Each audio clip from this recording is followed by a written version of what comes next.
Hello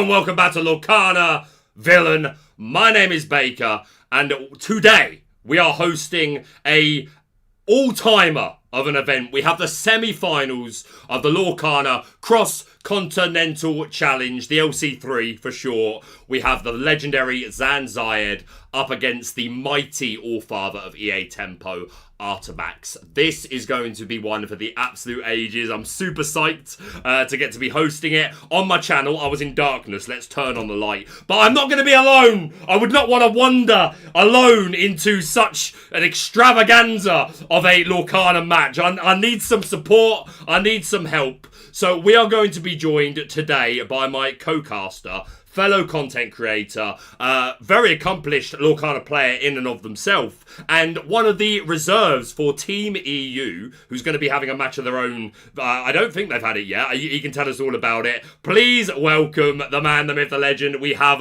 Alphos. Let me unmute the desktop so you can actually be heard. Welcome on in, my guy. How's it going?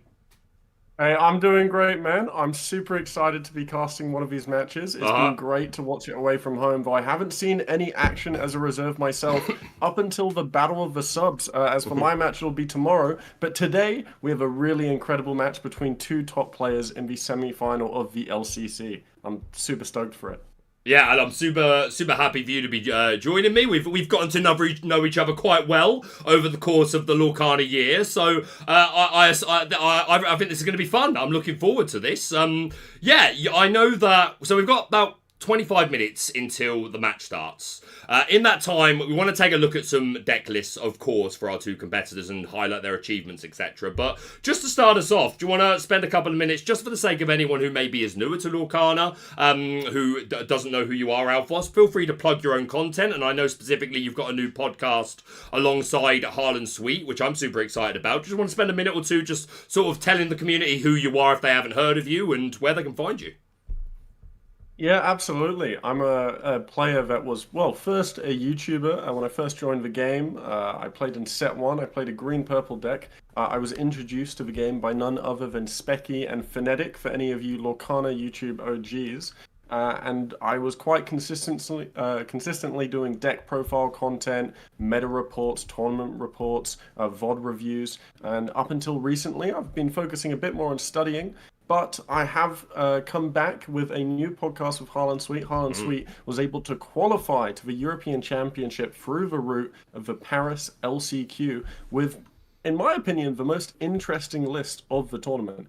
They're running a blue steel list, and we talk about it on the podcast if you want to go check it out. It's mainly a competitive podcast, but, you know, we've become good mates over the past year of going to tournaments, and we'll probably talk about life here and there too. So if you're just interested in some casual life vibes, but mixed with some competitive Lorcana, I think it will be the podcast for you. I'm super excited for that project.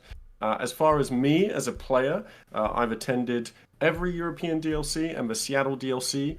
In all but one DLC, I've made top 128 every time. And for 2 of them, I made top 64 and most notably top 32 in Birmingham with a yellow-green rogue deck. So I'm a big fan of playing pretty much every deck in the game. I like to read the meta, try and attack where its weak points are. And I hope that will give me a nice angle into providing you guys some good analysis on today's cast. I think something to keep in mind with today's cast, though, is that we're currently about almost 2 months from when the decks were first created. And, you know, a lot of these lists, if they could change their deck for today's match, they would be very, very, very different. So if you have attended any tournaments recently or been keeping up to date with the results of any third-party tournaments, or mainly the Paris LCQ, you'll probably notice that these decks look a little bit different. So it's going to be very interesting to see how these players play with essentially what was the start of the set's meta. Well, I'm going to jump in, Alphos, just to let you know. So sorry to cut you off while you're cooking, but I feel like you may not be aware, perhaps, well, you may, maybe this missed you, but the top 4 have been able to change their decks for the last 4 matches. I'm guessing this is new information to you because new information. It's incredibly pleasing information to hear. I think for me that brings the energy up a whole lot higher. Yeah, I agree. Because now we're going to be able to see the players adapt. So I suppose for the other top 4 players, we've already seen the new decks that they've brought. But for Artabax and Syed specifically, they get to bring entirely new decks. Are they sticking to the same ink combos, or do they get to bring a new deck completely? So they were allowed to, my understanding is they were allowed to switch to anything they wanted. Again, just set 6 format. They could switch it up completely. And when we look at the deck list today, I've also got what they were running throughout the tournament so that we can draw a few comparisons to the changes that they've made for both Zan and Artabax. Obviously, the only match that's happened so far is DKP against Zach Bivens, which Bivens was able to take 2-0. Bivens has swapped decks completely from Steel Song to an Amethyst Steel brewed specifically for this 4-person meta, and I've got to say I think Zach has read the meta really, really well with the brew that he's made, and he is through to the finals. And DKP also played his standard Ruby Sapphire, but just made a few changes more aligned with, again, our testing and our data over the past few weeks, as you say. And for our 2 competitors today, Zan and Artabax, they both stuck with the same ink combination, but there are a few very notable changes. So I'm very excited to see your reactions to not only the deck that they're playing now and for the rest of the top 4 if they continue, but the changes that they've made. And I'll be interested to get your thoughts on what might have led them to those changes. I can already see the chat saying that we're late. There is indeed a 10-minute delay. Maybe I should have started it at 20 past, so that like the 10-minute delay started at half past. But they'll be with us soon. But yeah, Alpha, super big fan of yours for a long time now. I think it was the Dark Sphere set 3 event that we met for the first time. I believe so. Yeah, I believe we met at the Disney store 2 set release event. That also might be right. That also might be right. Yeah. So it's been quite a while now. And yeah, like you talk about your podcast with Harlan Sweet. I have watched half of your first episode with every intention of finishing. I'm very ADHD, as you know. Same as yourself. I can do half an hour of this. I am too. Yeah. I will always circle back. I will not, otherwise it will grind on me that I never got to the end. But I super enjoyed the amount of it I've watched so far. And again, as you said, I'm someone who looks for, while I do want to look for Lorcana content, and I want that to be a bulk of like what I'm listening to, I like content creators that also bring a little bit of their personality and their own life experience and that sort of like just general life vibes into it. I try and do that myself, so that's a thing I'm super glad to hear you highlight. And same for Harlan Sweet, someone else I've known for a long while. Harlan was actually, I think, my first ever, if not my first, my second ever guest on the channel for an interview, like even before he started his own channel. So I've known Harlan a long while. Super great to see him on stream for the European Championships. And yeah, I'm super excited for that podcast. But let's waste no more time, Alphos. We've got about another 10 minutes until I'm going to join the Discord room, and then you're going to see me playing with boxes and cutting, and I'm going to be asking Alphos to cover me. But before that, we of course want to take a look at these 2 different deck lists. So Artabax or Zan, who would you like to start with, my man? Before we start, can you quickly fix in Video Ninja so that I can see the deck list? Or you could post them in the Discord. There was a slight technical malfunction. Right, let me double check. Can you not see the Streamlabs screen at all at the moment? Not anymore. It's gone now. I could previously. Give me a second and I will quickly sort that, but they can still hear you if you want to talk while I cover this. No worries. I'll handle it. As for who I'm most interested to see, I think whether or not Artabax sticks to green-purple will be a very interesting point to look at, because they really are, in Europe, known as, sort of a guru of green-purple. Everyone looks to their lists at the start of a set to see where green-purple is going.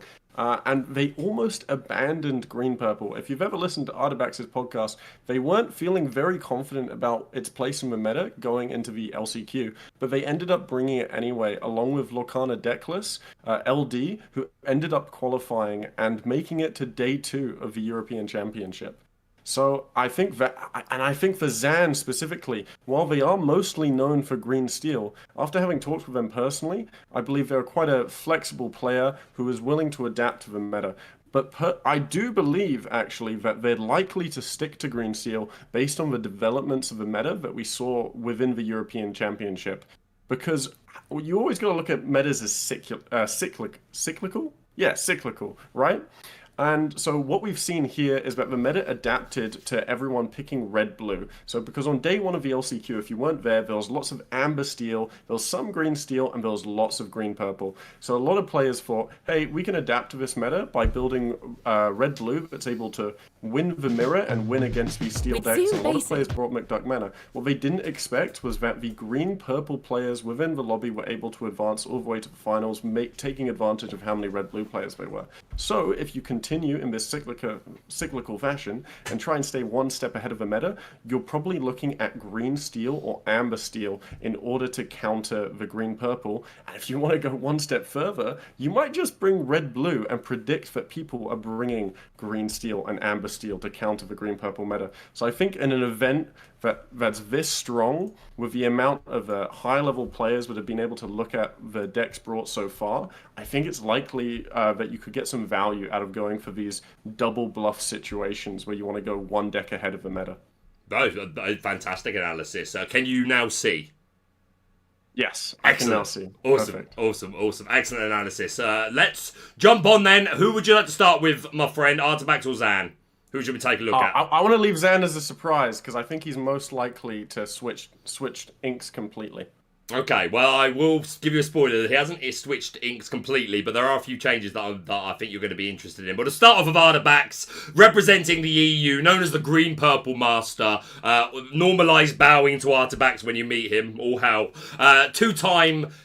twice made top 2 of the pack, which I always make a point of saying, if you're a newer Lorcana player and you don't know what the pack is, these were online events ran early on in the Lorcana days. They always had like a huge turnout, lots of very good players, so to perform well at these events was seen as quite an accomplishment. Also, obviously on the prior Pixelborn ladder, that was seen as, you know, very much a grinder's paradise, so top 25 for seasons 1 to 4, and worth mentioning, Artabax, along with a bunch of other local achievements, won the over 100 player Lore League event, which was only a month or so ago, which I was there casting, which was a great event, and also very recently 22nd at the European Championship. So Artabax, an absolute heck of a player, and yeah, this is the deck list that he is going to be rocking today. Hopefully you can still see all the counts. We also have his old deck list here, which I can show and hide to your pleasure, Alphos. But yeah, by all means, you are my guest. Cook away. What are your thoughts as you look at this EA Tempo deck?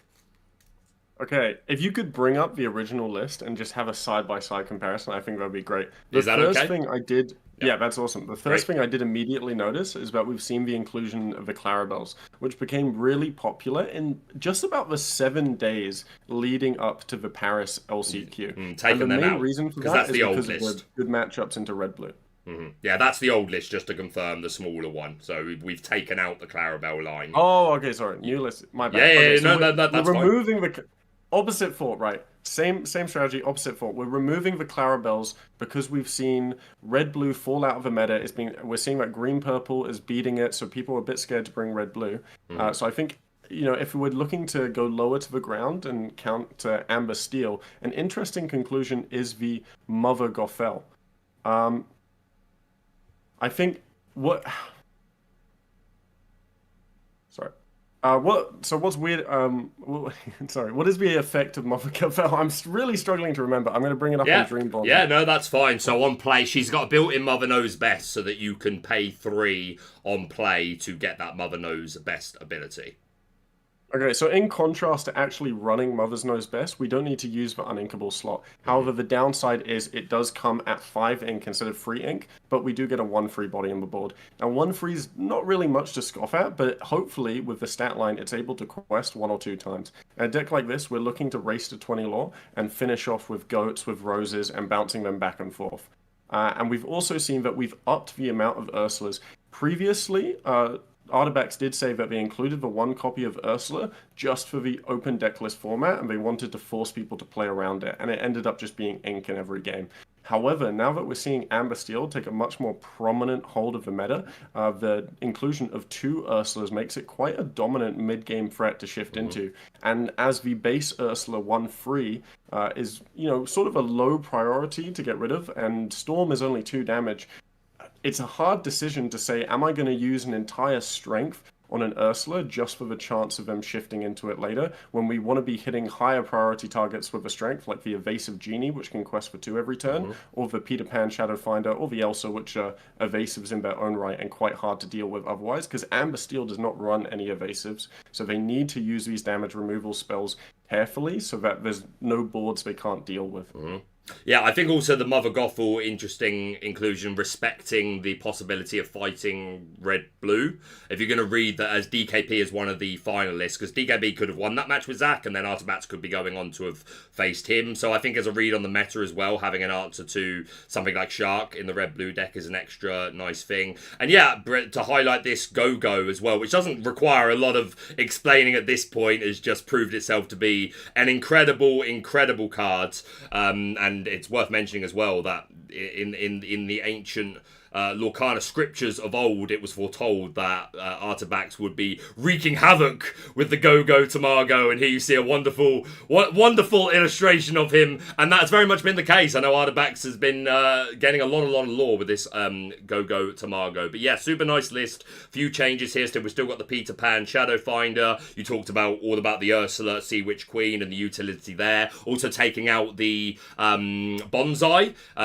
Obviously, Bonsai not being as good into steel decks, and if you are making the read that Zach was going to play Steel Song, which is what he played through Swiss, and that Zan was going to stick with Emerald Steel, then your Bonsais suddenly don't feel as good. Good for the Ruby Sapphire matchup if he ended up against that, but I think as a read, it was probably the right call, and obviously playing less Uninkables is pretty much always a good thing. But for the sake of time, let's now take us over to Zan Syed. I'll have a little talk through the accomplishments, and then you can break down the deck for us, Alphos, and we'll get your reactions to it. So Zan Syed, if you follow Lorcana, no stranger to Lorcana success. The winner of Disney Lorcana Challenge in Vegas, top 4 in Atlanta, top 32 in Seattle, top 64 in Toronto. What an incredible resume. The winner of Charlie Collectible Show's 8K, ranked 1 on Hardcore Pixelborn, which again, if you remember Pixelborn in its heyday, that there were a lot of people playing that game, a lot of really good players, so that was one incredible accomplishment. And yeah, Zan Syed sticking to Emerald Steel, but going down a slightly different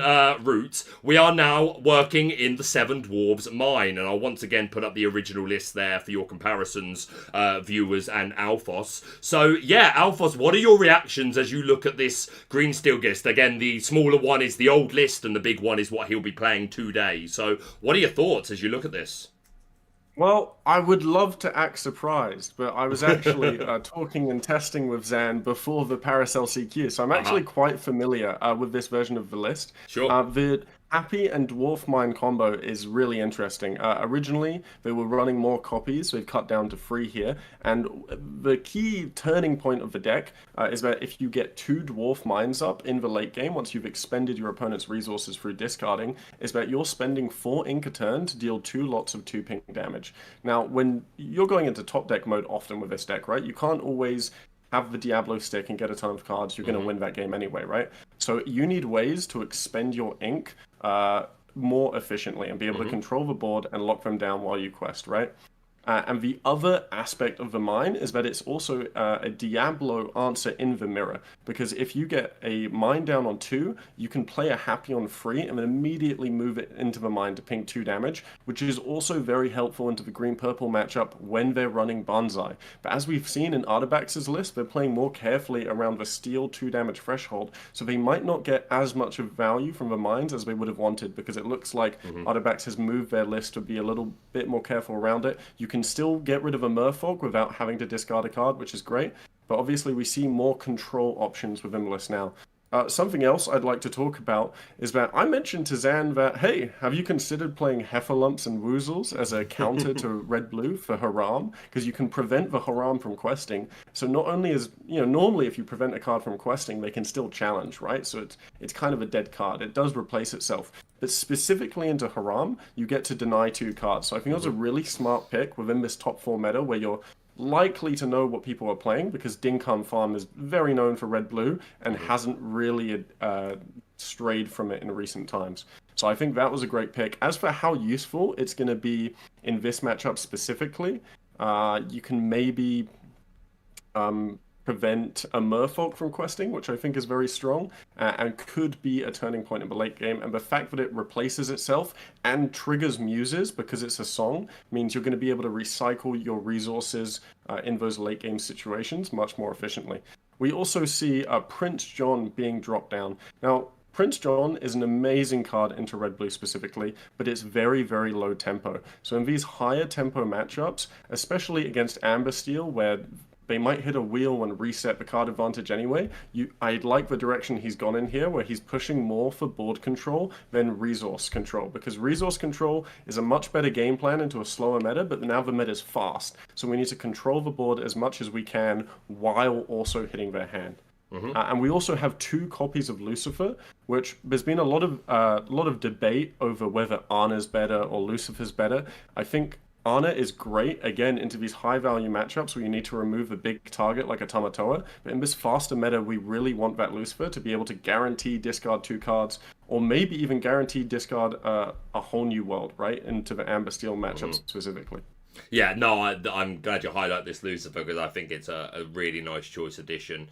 Yeah, again, you draw comparisons between her and Anna, but I think you're right. I think the speed of the meta says a lot. And yeah, you mentioned the Prince John. Again, like, same answer really. The like turn 3 Prince John in some cases can just be a bit slow, really, compared to depending on your matchup. But yeah, love the inclusion of the mines, and you bring up a really nice point about the Heffalumps and Woozles and the extra utility for that. And obviously we've got a couple of perfectly reasonable characters to sing this. So yeah, I really like these changes. I like the way the players have thought about who the top 4 is and what players are most likely to bring. Again, I don't have it handy now, but whoever wins this will be going up against Zach Bivens on Amethyst Steel, who I think has done an incredible, I think read this meta, 4-person meta like a book. But nonetheless, I'm going to move us over to the gameplay screen, and this is where, so Alphos, you're for the chat, you're for the stream, you're going to disappear just for a second, just while I sort out placing all these cut windows. You can still be heard, but if you can cover chatting away about whatever you feel most appropriate,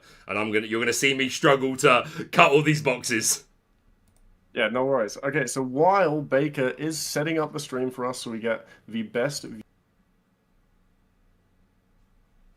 Oh, I lost him. I'm going to have to come out of that, otherwise he's not going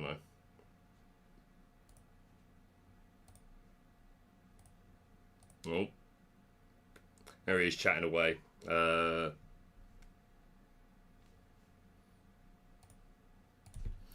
You've gone silent. It might be my fault. You're muted. Might be on my end. Apologies, my friends, for the technical difficulties. I will get better, I swear. Hopefully you'll see in a minute. Look at him, he's talking so passionately, and I believe every word is probably incredible. Yeah, we need to switch out of the Discord and into that. Alphos! Alphos. Alpho. I misspelt it.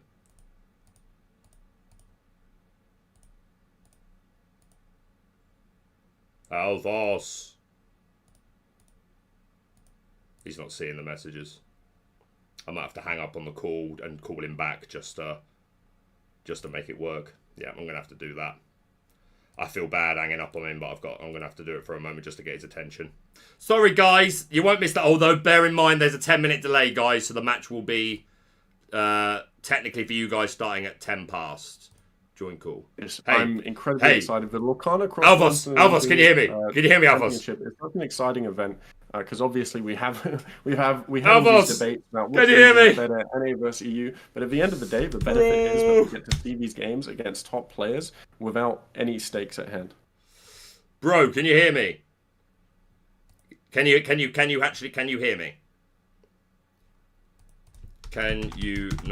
hear me?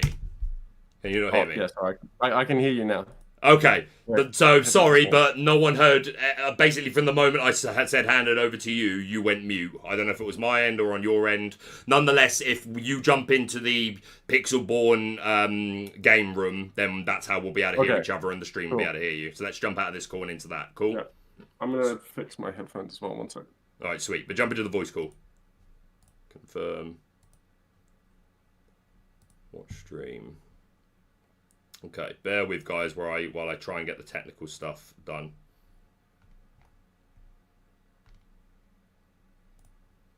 To clipboard. Baker.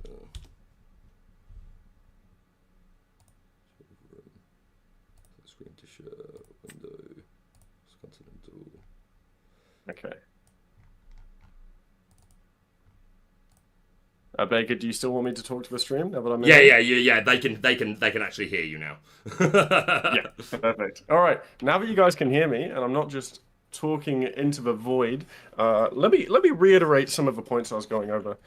First off, I don't know where I was cut off, but I do want to say again, you know, I have no hand in this game. I'm from New Zealand. I'm not NA or EU. I may live in the UK, but I'm still bipartisan for the most part. And especially, you know, being friends with both Artabax and Zan, I'm just excited to see a good game. These are two top level players, absolute pinnacle of gameplay, great minds of the game, and it's going to be so exciting to see the showdown between these high level players. And hopefully when we analyze it, and hopefully you guys are thinking about their moves too, you can take some of that and attribute it to your own gameplay and get lots of learning in for your own competitive Lorcana journeys.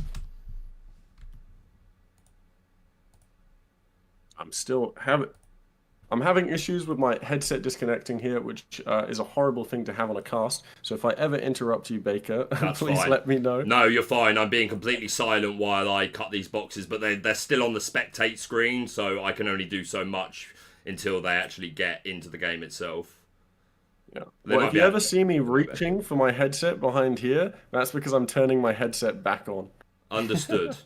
I can't see it at the moment, but I will be able to once I've sorted this. But yeah, sorry guys for the last minute cutting and stuff. It's been a day, but hopefully we'll have the best production we can by the time the game actually starts. I'm very familiar with doing production for and casting grassroots tournaments, but that's just the name of the game.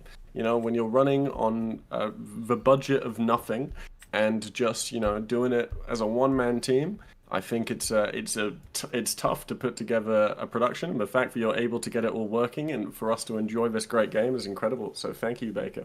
No, I'm just, it's my pleasure to be involved with it in any way I can. And shout out to, of course, Pavel and Pixelborn Connect and all the judges and everyone that's been in, again, all the players for like giving up their time as well to do this. Don't get me wrong, I'm sure they're all having a blast. But still, you know, like they're putting on a show at the end of the day, so I think it's important for us to remember that. But yeah, as you can see, until they get actually into the window for the game, I can do no more. You've just seen we've switched from Hades to Scar. So I tried to put a lot of effort into the production, but I knew that the last minute cutting of the boxes, like I could have spent time doing it earlier, but then if something changed, then I would have had to have just done it all again. So. But yeah, let's put it this way. I much prefer it when I only have to worry about the casting and I've got like a team who are dealing with all the technical stuff. But it's good to have you in, man. I'm glad we were able to make this. This should hopefully, like, whenever you're on the cast now, these DLCs, you know exactly what your production team's going through now, and if there's any hiccups, you can, you know, have empathy for the situation. Very for sure. I get it. For sure. I'm used to like problems in technical theatre going wrong, so I have all the sympathy in the world. Like the tech teams I've worked with that are there like the day before doing the get in and day after doing the get out and like dealing with each and every little thing. So no, a shout out to the techies. Are there any techies in chat? Once again, we are on a 10-minute delay. The game will probably be starting for us very shortly, but obviously again for the stream it will be at the earliest 10 past because of the 10-minute delay that we're putting in at the request of good Pavel. But yeah, at the moment looks like they're still playing around with trying to get into the room, which is fine. We will be ready when they are. Don't need that. Yeah, that's fine. So yeah, tell us a little bit about, have you already had your match, your subs match, or is that to come? That is to come. Oh, before you do. That is to come. Before you do. That is happening tomorrow at 8 p.m. CET. Not Awesome. entirely sure what that is in American time zones. You can just minus a few hours on that for you guys to know what's happening. Minus a few hours and hope for the best. Yeah, just like, if you want a rough point, like it's probably around your midday, could be morning. You know, NA's a big area. But, you know, I'm very excited for the match. I'll be playing against Ed, who is a renowned red-purple player, and we have an interesting deck-building restriction for the Battle of the Subs. Oh, do you? I didn't know this. We can only use all 6 inks for the decks and never repeat them. So I will not reveal what ink I'm on, but we've had to use all 6 inks, right? Oh, So, between the 3 personally, subs. I think Between the 3 subs. maybe between the 3 subs. So I think I've been left with maybe the hardest ink to make work in this meta, but we'll see how we do, right? Because I'm just happy to play some more competitive Lorcana, because I feel like after the LCQ, I didn't get in as much as I wanted. I think the format meant, you could only play up. You could play a lot less games than you could normally at a DLC, right? So I'm still fiending for that competitive Lorcana, especially now that, at least for us European players, if you didn't qualify for Worlds, we're in the down season. So unless you have a clean $1.5 to go fly out to Melbourne in 2 months, I think we're all going, hey. Where's our competitive events for the next while, right? So luckily for me, I've got one NA vs EU show match, so I'm very excited for that. Yeah, no, I'm excited to watch that for sure. It's a bit depressing that we're in down season now, but super excited to check out the North American Championships. Of course, next month I will be glued to the screen for those 2 days, 100%. And then, looking forward. I've heard nothing about if Australia is getting a stream or not. I would love it if it did, just to be able to see it. Looking forward to more announcements. Again, I want them to announce more things that we're getting on top of DLCs and set champion. I just want anything that involves more Lorcana. Basically, I am happy and fair game for. But yeah, I forgot to give a shout out to the ancient scriptures that wrote of Syed. Here he is trying to catch that world's invitation. Man came all the way over to France to the EU LCQ. Unfortunately, didn't make it, but it was great to meet Zan, and I know he'll be chasing that accolade at the North American Championship coming up very soon. But yeah, I'm super excited to see your deck, Alphos, and you say that between the 3 subs, you all had different... Oh, sorry, I'm going to cut off my own talking because it looks like they're getting ready to start. Pavel, if you can hear me, or any of the team, please ask them to give me a few moments before they actually start. But yeah, I'm looking forward to that, Alphos. That'd be cool. Yeah, no, super excited. I mean, especially for Zan coming over to Europe, and when they wake up in Paris after a long haul flight, and they found out they qualified to the World Championship thanks to being a DLC winner of Las Vegas. So I think for them, while it sucks that they couldn't make it into the LCQ, they're still in the, they're not in their Lorcana off-season. While they're preparing for the NA Championships, they know they also mainly have to prepare for Worlds because they already have guaranteed qualification, which I think adds an interesting trade-off of you probably don't want to bring the best deck you're thinking of if you think it's got a good chance of countering the meta to the NA Championship specifically, because if you have a guaranteed qualification to Worlds, you might want to save that for any surprise value you can get out of the list you're playing. Mm-hmm. You see, I'm trying to cut this one bit at a time. They were in, I got 1 box, now they've come back out. I'm like trying to catch the rabbit. They'll be there eventually. But yeah, the decks are also in the top left and right so that you can hopefully keep up with, if you join the stream late, see what the guys are playing, and where you can see the 2 boxes on the left and right, that's where I'm going to eventually hopefully put the lore and the ink. So once we're all set up, it should look quite nice. We'll see. Yeah. And if you can, Baker, I've lost the view of the OBS again. Darn, that happened again? Cool. I'm currently looking at your YouTube stream. That's fair. For the time being, you might as well just watch the gameplay in the stream, and then I'll tell you when I fix that for you, just so that you don't miss anything that's going on. Thank you. You're sitting. Oh, there's Artabax. There's the man. I don't know if I just heard him. Yeah, I just heard him. We're hearing some of the voices of the players now. I got to turn up the stream volume a wee bit. I imagine they will mute themselves eventually, but while we can get a cheeky listen, I'm absolutely down to get a cheeky listen. No, don't do. No, I was cutting. Like the game's over. There's a victory. Well done, everyone. I was cutting. Darn you! I was cutting. It's okay. We'll be there. We'll get 1 step at a time. Although I dare say, guys, like it's already 6 minutes past for us now, and they're still setting up. And again, there's a 10-minute delay, so get yourself, in the words of Ross Wassy, go get yourself a nice cold beverage, and we'll be back after the break. Alphos, if you were to cast for the DLCs, you need like a quote, you need like a saying or something. It's a rule. Well, it's not a rule, but it's a thing. I need to say. Oh. You need Is a it something thing. I can come up with on the fly and It apply it is. retroactively? Or It do I show up to the interview with here's my quote? I mean, like, it has to feel natural. But, like, if you can Yeah. fake authenticity, then pre-planning is fine. All right. Well, we'll see. We'll see if I'm able to make it onto the DLC cast. We'll see what interesting quotes I can come up with. It would be great to have you. It surely would.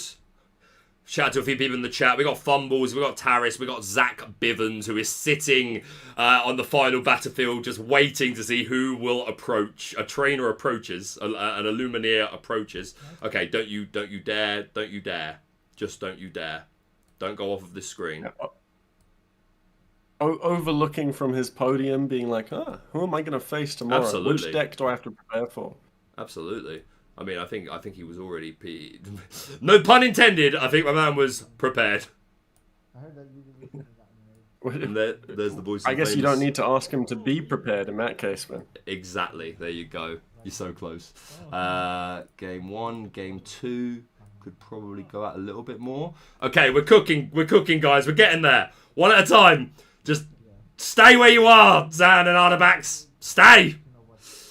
Window capture. No more restarting the UI. Baker's got some frames to cut here. We've got to put on the best overlay possible for our LCC stream. You darn right. You darn right. You darn tootin'. Okay, this is for Zan. There we go. Pavel or any judges in this Discord chat that can hear me. I'm so close. Just bear with me. I'm so close, and then they can cook. And then they can cook. Yeah, I just want to say I am loving Artabax's playmat here.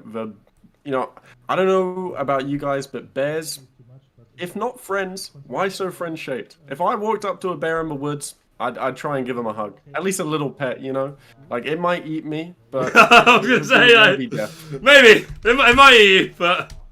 Worth? Question mark? Hey, we're Lorcana players. We've got that Disney princess effect. Maybe if I just sing, the bears will want to be friends with me and follow me around. I don't think Lorcana players are going to go very far with the bears. Hey, if the Lorcana bear pulls out a deck, fair play. And we're going to shuffle down, we're going to start playing. Like me and Zan on the side of the Disney park rides, we're going to be in the middle of the woods. We find the cleanest stump we can, rub off the moss, and maybe even get our playing mats out and shuffle up and play. What deck do you think the bear would play? Would they be a green steel player? Would they prefer control? What kind of deck is the bear? I think red for sure. Woods? Like red's known for strength. They want to destroy the board. 100%. Right, okay. The stream should be all good to go. I'm just making it so that Alphos can see what I can see. Although, can you see the gameplay from where you are? I can see the gameplay at least. Cool. So even if I can't see the rest of the UI, I can see the gameplay. Yeah, you can see the gameplay and all that, and you can always get a window up for the stream, and we'll switch it back after when we do our post game. As long as you can see everything you need to see, then that just makes it a little bit easier. Yeah, I wouldn't be able to get a window up for the stream though because there's a 10-minute delay. True. That is true. Right, let me just quickly... So unless I'm a time traveler and I can travel ahead 10 minutes and then watch the stream then and then through my portal in time watch the current gameplay or travel, and then that might work. But I fear I am lacking in the technology to achieve such a solution. Yes, I can see you're seeing my YouTube screen. How do I change? I don't even know how that happened, to be honest. I mean, first up, very interestingly, we have I haven't casted any of these games yet, but what I love is the webcam etiquette of playing Disney Lorcana.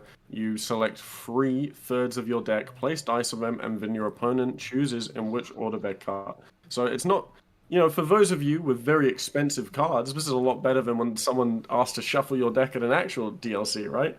Like, there's no fear of them bending your cards. They just choose which piles you're putting in place. Can you see it now, Alphos? Yes, I can see it now. I am switching over to the main screen. I'm plugged in.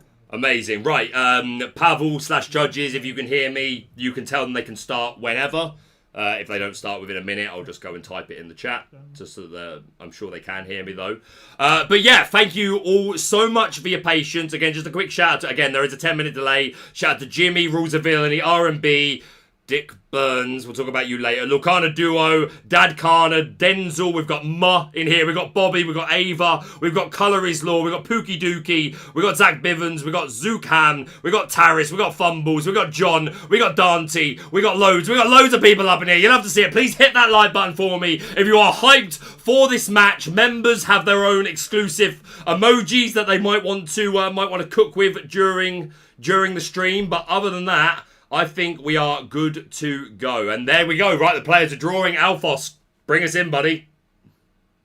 Amazing. Okay, so for the semi-final of the Lorcana Cross Continental Championship, in the left corner, we have Artabax, the green-purple guru, who qualified through the Parisian LCQ and made it all the way to top, I want to say 64, but hey, with their deck, LD was able to make it to day 2. So obviously, they were quite the mind for the game. They were able to craft a deck that was perfect for the meta, especially knowing that the majority of the tournament was red-blue. And next up, we have Zan Syed, who is a world qualifier and made it by winning the Las Vegas DLC, famed for Green Steel, on Green Steel again. I don't know if you follow this, but is rank 1 on the eLorcana leaderboard. So some could say the best player in the game. So I think this is going to be an impressive matchup between two titans of Disney Lorcana.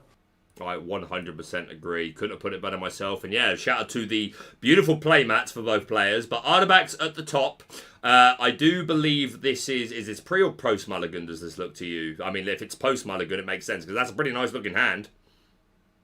Yeah, I mean, he's not moving his hand anymore, so I assume this is post mulligan. We are seeing a 1-drop, a 2-drop, 2 1-drops, so 3 1-drops. So we have the Diablo, 2 Chernobogs, and no 4th Merfolk. It's quite low resolution. I might look at the other screen for the gameplay itself. Yeah, makes we sense. also have a Go-Go Tamago for lore gain, and we have the Fox for early game board control, which is very useful if, and unfortunately, if you're not able to deal with an Ursula, like you don't have a kit, at least you can bounce a card back and remove the Ursula the turn after. So it's a great response to the karaoke singing Ursula play. And we also, but on Artabax's side, we have the green Ursula to discard songs. So if Zan is going to be relying on, let's say, that Heffalump Woozles that they still have in hand, or any of the removal songs like Strength, then that's going to be very, very tough to play around. Ursula in this matchup gets a lot of value. I unfortunately didn't see the pre-mulligan, but if they did have it, I assume they kept it because of how good it is in this matchup.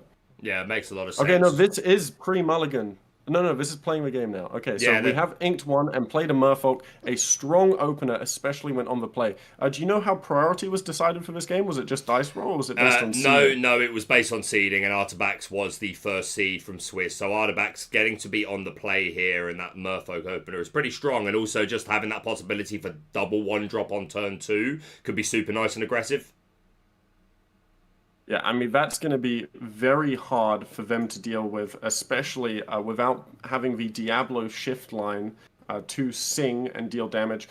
Although they do have the Happy Minds line. So as we mentioned in the deck profile earlier, they are going to be able to play a Minds on 2 and then a Happy and move the Minds in on 3. Now, on the draw, I think this is a very good tempo swinging play. Sorry, on the play, but on the draw, it's a bit harder because Artabax is going to be able to get another 2 1-drops out and maybe even a 3-drop guaranteed, and maybe even pick up that Merfolk before they're able to get the Minds into the play. The good thing of damage spells, however, is that even if they do pick up the Merfolk and play it at a later date, we're still able to target it with damage. Yeah, 100%. Just to shout out the chat there, who are obviously 10 minutes behind us, but they make a very good point. I said earlier that Zan was chasing that Worlds invite, already has it from winning a DLC. Yeah. So yeah, fair play, chat, for pointing that out. Already has that World Championship invitation. But yeah, Zan getting some information from that played Diablo, and Artabax choosing to put down this Ursula on 2. and is rewarded. We're going to reveal the hand here, and we know that there is indeed a strength for a Raging Fire. Zan's just going to pop that straight into the discard. And again, Artabax getting knowledge about Zan's hand and the potential lines open. We see that mine, so we know that that's a potential removal option alongside the happy that's in the hand. From if you establish the happy, then turn 4, you can play the mine and move there straight away to pop something. So that's pretty nice. And of course, this Pete, if we can find that big Diablo, is a nice way of protecting it. Very interesting, however, is possibly in this matchup. Obviously, we have Cast of You, right? So we saw they only have one song in hand and they have no Singing Ursula. But I think with hindsight, the double 1-drop while on the play might have been a higher tempo play to be able to push out lore. Because if they looking at the deck list, they say, hey, my opponent might have mines. They might be able to do mines happy on turn 3, right? From Zan's end, which is immune to the Ursula. Then they're going to be able to remove the Merfolk anyway, which is the best target for the strength. However, and so maybe you could play the Ursula to get rid of it later, right? However, if you played the 2 1-drops, they're only going to be able to remove 1 card, so they're probably going to hit the Merfolk, right? But then that still leaves 2 more cards on board questing and your turn free play. So I think in this case, maybe the Ursula was a bit too slow, especially when we have that on the play tempo advantage. Yeah, sure. I think there's also something to be said for the idea that Zan will have mulliganed away their songs. Again, we didn't catch how many Zan actually threw back, but that's always a consideration. And we see this at Go-Go. They threw back a Heffalump and Woozles. So go. They had 1 more song that they mulliganed back. There you go. So seeing that potentially coming, and maybe praying that Artabax did choose to hold the Ursula for a later turn or just ink it. But this Go-Go Tamago, which we highlighted before the game as being such an incredible piece, in this matchup specifically, there's not a lot of characters that Zan that is running with a big body. I think 3 is the maximum. There is the Muses that has 4, but of course that has Ward, so we can't choose that with the Go-Go. So the reach for Go-Go is certainly going to be limited during this match, but it is also just an evasive character that can combat a Diablo. And even at Cove, we've got the Crab to be able to work alongside that, so that's pretty nice. I believe this is just the Diablo challenging into the Merfolk. We're deciding what to discard. It was the Lucifer that we discarded, and we're going to ink that Diablo. So we've got 2 ink to play with and throw down this mine, which again, along with we talked about the way of removing characters by moving either any character or specifically a knight into the mine. Just this passive 1 lore gain is okay. Of course, in purple decks, you always have to fear things like Fox that can come down and remove this quite swiftly. But it does put some pressure on. And hey, if you're playing Fox, then you're not playing triple 1-drop or 2-drop 1-drop. At least you're maybe slowing the game down a bit. What do you think? Yeah, I think you've hit the nail on the head here, right? So the Mines is a great control play if the Merfolk was still on the board, or if Artabax decides to play a 1-drop and a true drop or 2 1-drops next turn. But if they're forced to play the Fox to get rid of the Mines on the turn 4, then unless we're picking up a character like the Merfolk still living to play it back to not be challenged into, it is quite slow tempo for Artabax, which wants to race lore as much as possible in that matchup before their hand is discarded and before Zan sets up their resources in order to be able to control the board every turn. Yeah, for sure. But unfortunately, Zan not really getting an ideal start. He definitely has lines he can take, but we don't see much. We see the Hypnotize, but no sudden chills, no Ursula, no potential Prince John line, none of those typical ways. We've discarded the Lucifer, so I feel like Artabax's hand is pretty safe for the time being, especially if we can start getting down to Rabbits, Genies, popping some Diablos and Chernobyl. So this is about as good as a start as Artabax could have hoped for. I think he's got the chance to build up this nice big hand so he doesn't just get crippled out by how much we know discard can pop off. I think there was a Chernobyl that was inked there, I believe. Maybe wrong. It was a Chernobyl, and we're going to see that Ursula too. No songs. Obviously, Artabax knew that he took the only song strength out of Zan's hand, but of course, it's been a couple of turns since then, and there are cards in the deck like Storm that obviously can't be inked. So, maybe just looking for some more information, hoping that Zan drew a song and was greedy. Yeah, I think that was a really tough turn for Artabax, because obviously if they leave the Mines up, maybe they lose, to the possibility of a happy move into Mines, deal 2 damage. But if they don't play the Ursula, they could lose a lot of value to Zan pulling the Storm, which would let them cycle a card while removing a card. I just want to say, it was really tough to decide between the tempo play of playing, both a 2-drop and 1-drop, which I think is more middle groundy compared to controlling the board, right? I think the other line you go for is maybe playing the Fox to hit the Diablo to stop the Diablo from shifting, because I believe it was exerted to challenge into the Merfolk, right? Sure was. I think that it depends on if you're playing around the top deck of the Diablo or the top deck of the Mines. I think in this case, maybe playing around the top deck of the Diablo was better, because from the Ursula, we know Zan has a Hypnotize, so we know they have an action that we can't discard with Ursula in order to be able to shift the Diablo, which would really turn the tide of the game. So we see the Happy coming down, inking the We Don't Talk About Bruno, and moving straight into the mine, I believe, shooting down one of those Ursulas that only had 2 remaining. So already utilising the synergy with the mine. I want to say, Alphos, as well, the chat has caught up and they're saying that you are not to be left alone with bears under any circumstances. They don't trust you, Alphos. Right, come on, just 5 minutes, please. 5 minutes with the bear. We'd get along, we'd stink, they'd get me. You know, they're long-furred, I'm long-haired. You know, we've got a lot in common. You'll be living in the woods before you know it. And we are going to see this fox come down, bouncing the Ursula back to hand, so we can reuse it or it just becomes ink. And we are able to now remove that mine. So that's a nice bit of pressure already taken off. Again, not only the 1 passive law, but, of course, the ability for our knights to move in and... You know, that mine, I think, is another one of our kind of, like, early super slept-on cards. Like, it reminds me of something like Dime, which went a while before the players really started picking up its utility. I think we were slightly quicker on the mines this time, or at least players like DeCandio were. I know DeCandio was high on it from the beginning. But, yeah, seems like a super strong card.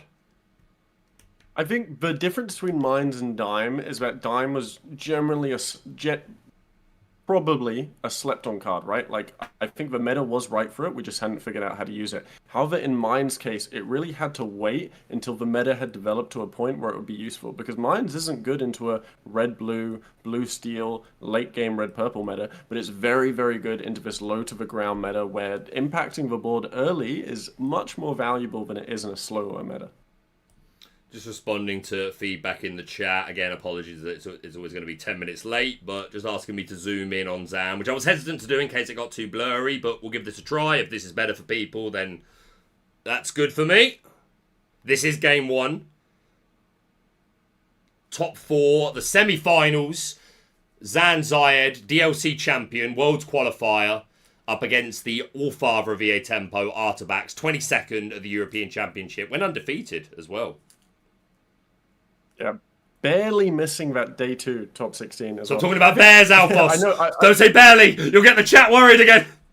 I can't get it out of my head, man. I really want to hug a bear. It's in my bucket list. You know, it's a dream. But I think, yeah.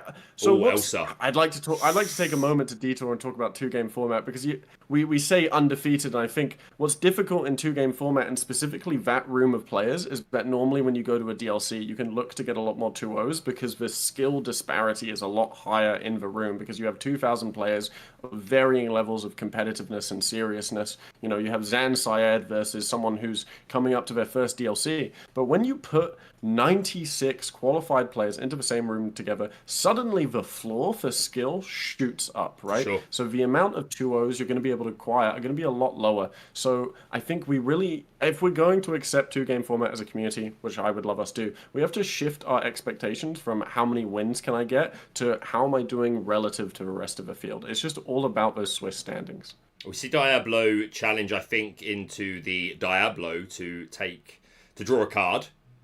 This dock is going to, I believe, quest. Yep, that's gone up a law. And down comes this Ursula, Deceiver of All. No songs at present for Zan to be able to capitalize on this. We're going to ink the Pete as well. So we're just holding a Hypnotize, but all being well, we can play that next turn. We're going to get to see 2 cards next turn. We draw a card, we get to play Hypnotize. If one of that can find us a sudden chill or a Let the Storm Rage On, then that could be super nice for Zan. Again, you got to play to your outs at this point. There's a good amount of songs in the deck. But yeah, also Artabax drawing that Elsa on the previous turn, which can be a super, super good card in this in most matchups, to be honest. I think maybe other than Ruby Sapphire, Elsa you're normally happy to see. And sometimes against Ruby Sapphire as well for the Sharks. So like if they go into something and leave themselves with just 2 health, then that can still be nice.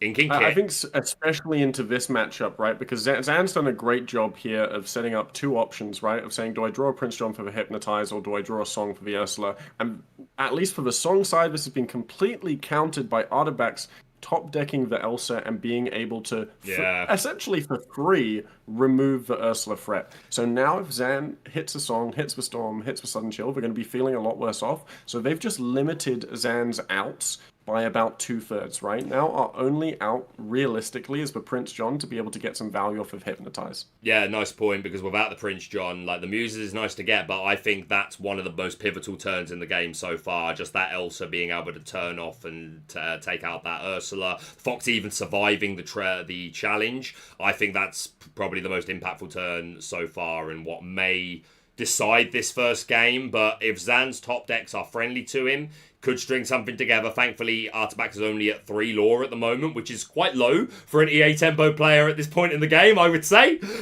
So it just speaks to like how Zan's, forced Artabax to be somewhat reactive. The second genie comes down. That's an absolute killer for Zan's game. Because now Artabax is going to be able to put lots more pressure onto the board with the 2/4 genie, evasive questing for 2 every turn, and they're just going to be able to draw another card to refill their hand. I mean, this card is busted in this meta, and even with the amount of removal that Zan has as green steel, it's still very, very tough to deal with a genie without having your own board set up. So on the draw where you add a tempo disadvantage, and we've just had our singing Ursula removed by an Elsa.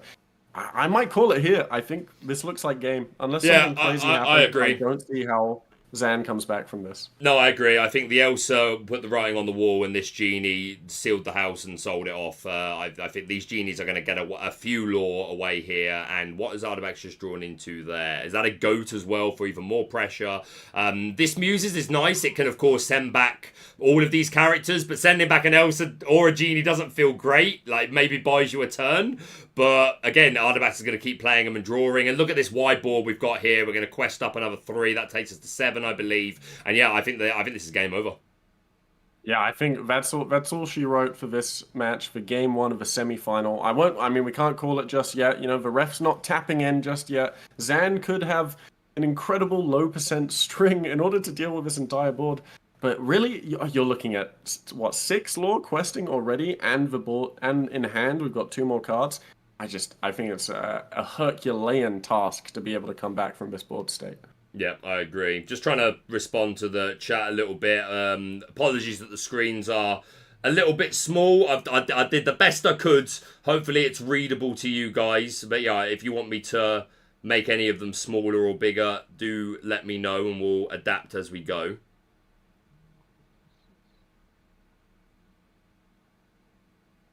Peter Pan at Shadow Finder. It's nice cards. That's the goat on the board. Yeah. Gaining the lore. Yeah, I think this is over, unfortunately, unfortunately for Zan, with these 2 genies just putting on such incredible quest pressure. We see a Storm Rage on from the top of the deck. It's a few turns too late, but again, like I said, I think that turn where the Ursula went down, courtesy of the Elsa, was it. I mean, even if Zan would have found a song the next turn, then maybe we could have got back into the game. But yeah, I think Artabax is taking game 1. And worth noting as well, Alphos, this is the second time these players have come up against each other in the LC3. I'm not sure if it was round 1 or 2, but these 2 faced off with their prior versions of the same ink combinations, and Artabax was able to take a 2-1 in that instance. I'm pretty sure it was a 2-1 as opposed to a 2-0. Yeah, I believe it was. Being on the play, huge that here, right? Was very interesting. Yeah. Being on the play is massive. Yeah, talk to us a little bit about that. Why is being on the play so important here? So being on the play is always big. That's why Lorcana has opted for a 2-game format, because the designers and Ravensburger have acknowledged there's quite a disparity in being on the play versus on the draw. In this case, in a best of 3, being on the play in the first match gives you an even bigger advantage, because even if you lose the second match on the draw, you're guaranteed, if you win the first match, to be on the play in the third game. And especially in this meta where it's very, very fast, and it's all about tempo, it's all about board control, being on the play means you start with tempo. So it's up to your opponent to be able to swing it back. I think Zan's deck is one of the better decks in this format to being able to swing back tempo, but they really have to be able to hit some sort of resource advantage or some big swing turn with the Ursula in order to make that happen. But with the discard Ursula getting rid of any song Zan has, and with their singing Ursula being removed by the Elsa, any chance of swinging the tempo was completely shut off for them. Yeah, this Muses is going to get a trigger off of that Sudden Chill being sung, as well as the card we've just drawn, which is another Muses. And we can indeed bounce a character, the Diablo, the Genie, or the Elsa. Even if you take the Genie, then we're questing for 3 next turn to 17. Yeah, I mean, these are some nice cards for Zan to have, but unfortunately I think it's just a bit too late in the day, and Artabax's board is just far too set up. Is going to return that Genie Wish Fulfilled back to hand. Quest with this Muses, I believe. Not seeing any other reason we would turn sideways. No songs. Play down the other Muses. So, Artabax is going to go to 16 this turn. Zan maybe can buy another turn if he tops another song, perhaps. But I think there's another goat in hand for Artabax. There's another Genie at least. Yeah, I mean, you don't really deal with his hand. I think this is probably the end of game, but something I'd like to note about that play, you're like, did the Muses quest. I think for those of us who have played a lot of Lorcana, it's very obvious why the Muses would quest here. But some of you might think, hey, why is the Muses questing into a goat, which can delete it in 1 turn? In this case, when our opponent is ahead on tempo and trying to close out the game with lore, we're freely able to quest, because there's simply no reason for Artabax to trade into the Muses when they're this close to getting to 20. Yeah. So if you're ever in those tight matchups, you can think about what your opponent's going to do and what they need to do and give them, it doesn't matter here, but in a closer matchup it would matter, where you can give them a tougher decision to be like, hey, do you want a quest or do you want a free trade into my character? You can almost bait them into making a suboptimal play, because at first glance it might look like a good trade.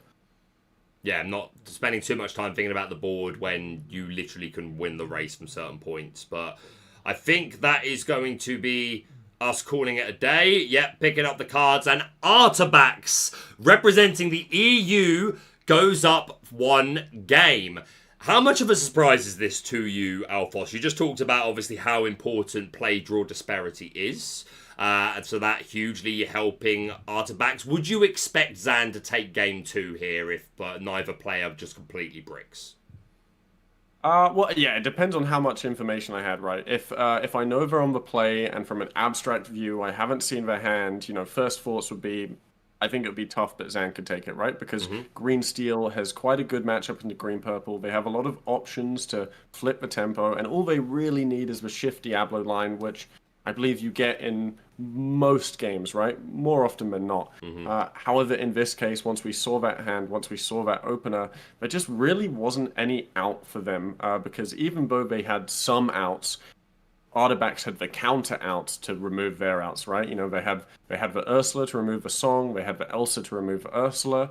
I mean, yeah, it's just a really tough game for Zan. I think they're going to have to try and bring it back when they're on the play, and then by some, not a miracle, but a more tough task, the odds are going to be against them to be able to win on the draw again. Because while I think Green Steel is favored, just generally Green Purple is very, very good on the play, because they are they're an aggressive deck with some tempo options, but mostly they're about questing.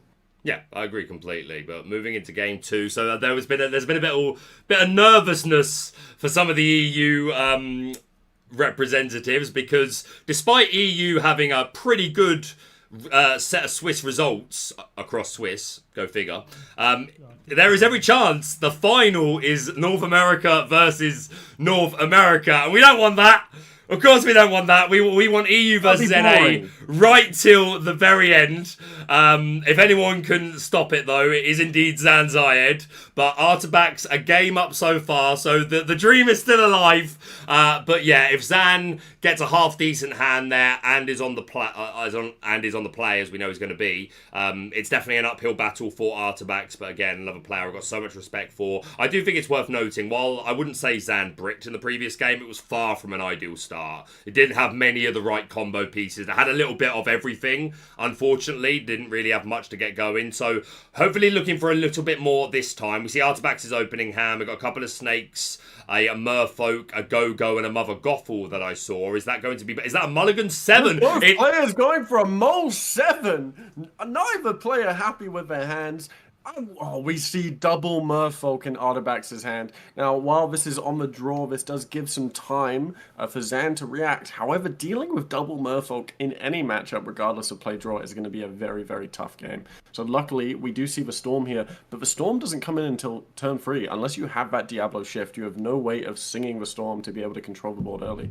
So we really do need that 1-drop, that 2-drop in order to be able to react. It's interesting, though, because Artabax threw back a Merfolk, so wasn't happy with it in the original opening hand, but now he's got it. I'm sure he'll take advantage of it the best we can. We look at Zan's post-mulligan. I'm seeing the Storm Rage on. I'm seeing... Is that 2 copies of Storm Rage on? There's 2 copies of Storm, copy of Doc, copy of Sudden Chill, Bruno, and then I think maybe...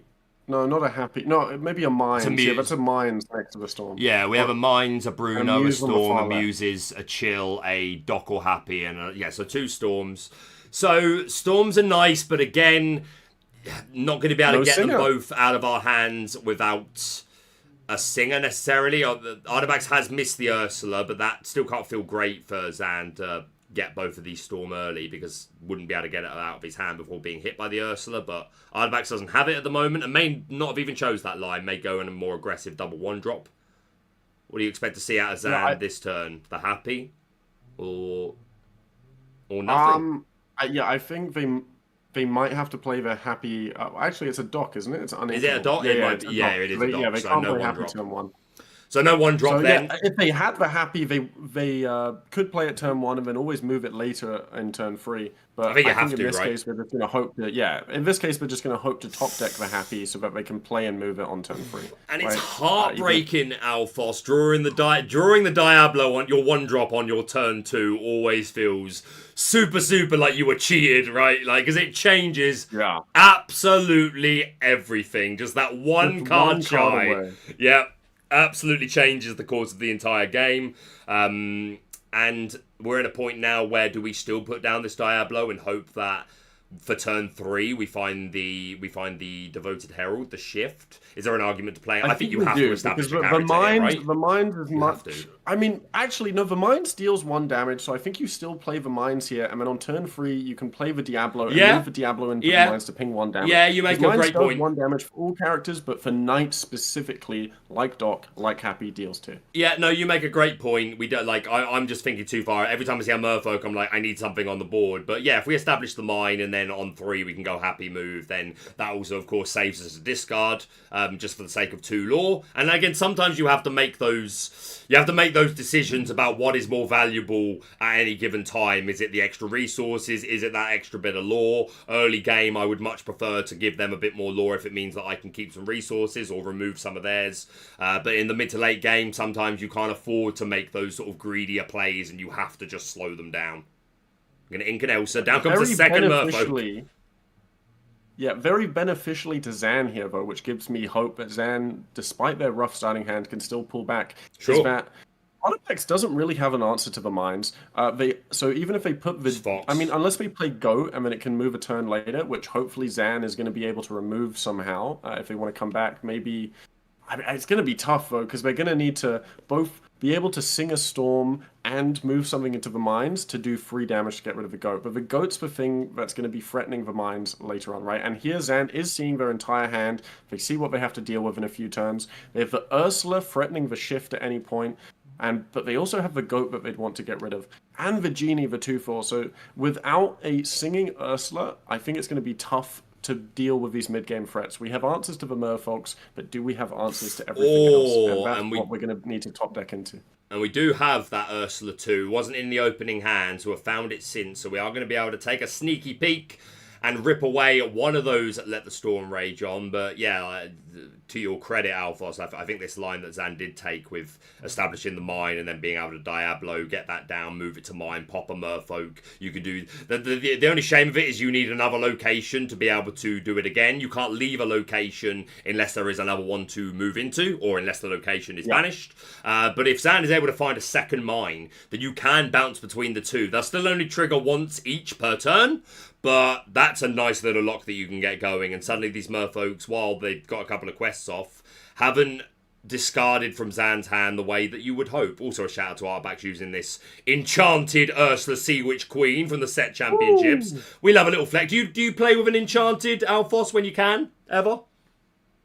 No, I can't afford it, mate. You think I'm bending an enchanted card? No, I'm a student. I don't have money for that.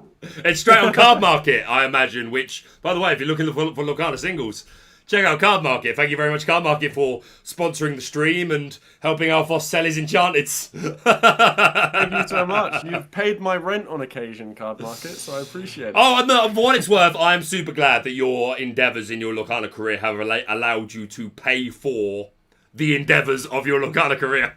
It's a self-funding habit. Yeah, it's you know, it's a risky habit because what if you don't make it to a tournament? You have to figure out something else. But I think it's amazing that, you know, the accessibility, thanks to the secondhand market giving value to these cards, is a lot higher for players like myself. Because normally, someone like me would not be able to afford to travel to the events, not be able to afford to build my own decks. But the fact that these prizes have value, you might not want to talk about the money side of things, but for me it's great, right? Because it means I get to continue enjoying this hobby at a high competitive level. There's nothing wrong with that, and like, this isn't an official statement, but like, I can only imagine that Ravensburger and Disney, let's put it this way, I know that Disney wants them to be collector's items, Lorcana cards. So again, not speaking for Ravensburger, and this is not sanctioned or ran by Ravensburger, this is an entirely fan-run event, but from what I know about them, I imagine that they understand that this is a concept of TCGs. They're all experienced players from other games in their own right, so it's not their first time in the kitchen. And yeah, I absolutely support it. If that's helping you keep playing the game, then that is only ever a good thing. Whereabouts are we? I think Alphos is really taking his time to think about how he wants to go about this. Unfortunately, does not have a Fox. Wouldn't be enough to take out the mine this turn anyway, hitting for 4 in the Ursula for 1. And that mine, I do believe, is 6 willpower, unless I'm completely wrong. I believe it's 6. So lack of Fox is a bit annoying. Zan's camera is a paid actor. It's fine. He's got a beautiful playmat. We don't care about the camera. We care about the moves that camera is showing. And I believe we're inking a Bruno. We don't talk about it. Yes. No, don't talk about it. We never talk about it. Okay. And we're going to pay... We didn't talk about it. What were you talking about? I didn't hear you. Don't know what you're talking about, mate. All I do know is that it's the gospel truth. Because the muses are on the board. You go, girls. These are like highlights of the film Hercules. And not only that, a very, very powerful card in Lorcana. That ward keyword it makes everything better. And the ability to bounce characters of 2 strength or less back to the hand. We've seen, like, at Zanziag in Vegas, the event he won, we saw, I don't know if you caught much of those, like, top 8 games, but, like, expertly maneuvering the bag and using the muses alongside Diablo triggers and singing songs, and just a real masterclass in how to use the rules to best serve yourself and take advantage of these great cards like the Muses. We see a Mother Gothel in Artabax's hand. Not hugely useful at this point in time. Not really for this matchup in general. You could bounce a Diablo, like, in a panic if you had no other way of dealing with it. Bit expensive, but if you just really need to. But outside of that, I'm not sure what this Gothel's doing. I would like to point something about Zan's previous turn, though. Please do. So, what we're currently seeing here is that Zan is thinking, should I trade into the Merfolk, take a discard, get rid of that 2-lore quester? Great for tempo, right? But if you look at Zan's hand, they've got a Storm that represents 1 card. They chose to just quest instead of hitting as a Merfolk. So the decision they've gone for here is that Dock and Storm represent too many cards to be worth discarding. And I think normally you'd look at a Merfolk and say, I have to get rid of that ASAP, right? But with Zan putting the Muses onto the board and having the Storm in hand, they're going, I can accept a 2-lore loss in order to have a more efficient removal and a healthier card economy on future turns. Yeah, we're thinking of the long game, right? We're thinking of the long game. Exactly. We're thinking further than just the current turn. There are times where you have to do that if you are literally about to lose the game. But beyond that, you want to think how you can outvalue your opponent in the long run. We find is that another Dock or is that the Happy? It's very similar. I think it's different. That is the Happy. Their heads are slightly differently angled. So that is an amazing top deck for Zan. It gives them much more efficient removal options. They can choose... they could even remove the Goat here if they wanted to, but they might save the damage, I think. It's better to save the damage for the Genie coming down later that they know is in hand. So what they can do here, actually, is they can maybe look to ping some damage with the Storm and then move the Muses into the mines in order to take out the Goat. But I think better this turn is to take out the Merfolk and maybe bounce something else, right? We're going to see. In this case, they're going to sing the Storm. Yep. Where are they going to place the damage? He's going to go on that. They put it on the Goat, so they are looking to move into the mines in order to remove the Goat, and then maybe see what card they draw, which could inform them onto whether they're okay with taking a discard hit into the Merfolk in order to remove it. So this would be a great way to completely clear Artabax's board and reset the tempo. Yeah, 100%. Muse's trigger is going to send that Ursula Deceiver back to Artabax's hand. And yeah, as you say, we would very much expect to see a movement to the mines. We did also draw that sudden chill off of the Let the Storm Rage on. Artabax with 4 cards in hand now, courtesy of that Ursula. So we're not so low that we are likely to be forced to discard our final card yet. You never know, that Lucifer Cunning Cat could still come up, Alphos. I do believe that Zan... I think it's 4 ink, because when 2 copies. 2 copies of Lucifer. 5 ink. Hey, we are at 5 ink. Okay, even better. I thought it was 4, because I thought he turned them all when he played sorry, Muses. the card is 5 ink. Right, yeah. No, that I know. So that he's at 4 ink, so would need 1 more to get that online, but no actions for Artabax, and Artabax not running any actions whatsoever anyway, so that Lucifer is always going to represent a 2-card discard, Alphos. Yes. So unless we have some sort of action card to take the hit from the Lucifer, no actions. No actions in the deck at all. Artabax said no, all I need are characters. All I need are characters, Alphos. Just let me turn sideways. Okay. That's all I need to... And draw cards. That's all I gotta do. But we have just seen the pay 2 from the Muses to finish off the Goat. I think this is a very smart play because it means they can't bounce back the Goat for extra lore and it doesn't threaten their Muses into being taken out. Now the only question here is, we know they have an Ursula in hand, so do we ink this? I believe we've already inked for this turn. I'm not sure. No, we didn't, because we played Muses last turn. Do we ink for Sudden Chill, or do we trade the Diablo into the Merfolk and discard the Sudden Chill, right? Because right now we're looking at losing our Sudden Chill next turn, unless Artabax just plays the Genie, but you might not want to risk it, right? Because Artabax might look to get rid of a Song to not have further Muses synergy. So I think no matter what here, as Zan, you don't want to keep the Sudden Chill in your hand. So you're either going to ink it, or trade the Diablo in to get rid of the Merfolk to discard it. Yeah, I think that makes a lot of sense, and this Muses still needs to fear a Fox, especially because if we're going into Artabax's turn and he could ink to 5, you're absolutely right, could play the Ursula and then still have enough to play that Fox. Doesn't have the Fox, but Zan, of course, needs to respect that that's a possibility. Zan looking to take that line. The trade. There you go. And they discard the Sudden Chill. Exactly as Alphos said, the Diablo going to challenge that Merfolk. That Diablo doesn't do a lot of challenging, but for the Cursed Merfolk, 1 strength is enough, takes no damage in return, and as you said, Alphos, getting rid of that Sudden Chill to avoid it being stolen away by Ursula, and we're holding on to a dock, which I dare say will be hitting the board next turn, unless we draw something that really makes us not want to. But even then, even if we got 5 ink, right? So we could draw like a Diablo, play that, and then still play the dock down. I think we're very likely to see the dock come down next turn, because if you get the Happy down, you get the dock down, you draw 2 more cards, then you have 2 Knight characters set up to move into the mines to take out a Genie. It is a perfect counterplay to Artabax's options, and one of the benefits of discarding the Sudden Chill is that until we play that dock, we probably do this turn, right? But until we play that dock, Artabax has to wonder, did they top deck a Song? Should I play the Ursula? In this case, it probably won't matter because we're going to draw 2 more cards. But the sort of counterplay of getting rid of 1 card to make it look like you don't have another card is really interesting in these discard matchups. Sure. I would actually expect this Ursula to potentially be ink anyway, because we're at a point now anyway where Zan can assumedly draw a Song and immediately either ink it or sing it. So a chance that this becomes ink, it's going to be the Go-Go that's the ink instead. Artabax has a different line in mind. Maybe just going to have a look, have a peek, just get that information and like, hey, maybe you do high roll. Maybe you do. Maybe Zan had 2 songs and couldn't get rid of them both, couldn't play them all, had to make a choice, so it could still be worth it. The Genie must feel quite nice to establish. The other thing to note here... The other thing to note here is that the Ursula does allow this Shift Ursula option, which does counter a lot of Zan's removal songs, right? And Very also, true. something I want to say here is this is a tiny thing, right? If Artabax does play the Genie here, I don't think he should have inked Watama go first, because he's just gone to 5 ink. You should always, Draw. if you're going to play him, play your draw options here. So that's a slight misplay here. In this case, he probably wouldn't have wanted to ink a Fox, because Watamago had lower value anyway in this matchup, because you can't, even though the Muses is a 4 body, you can't target it with Watamago, so you're not going to get much value here.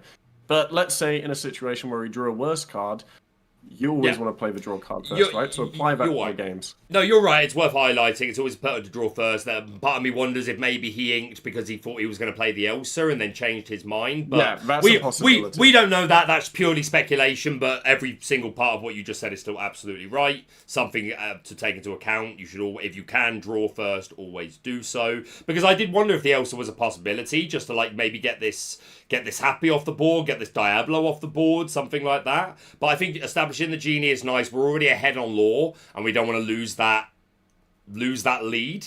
So this Genie can help. Finally finds this Fox as well, which could be super good next turn.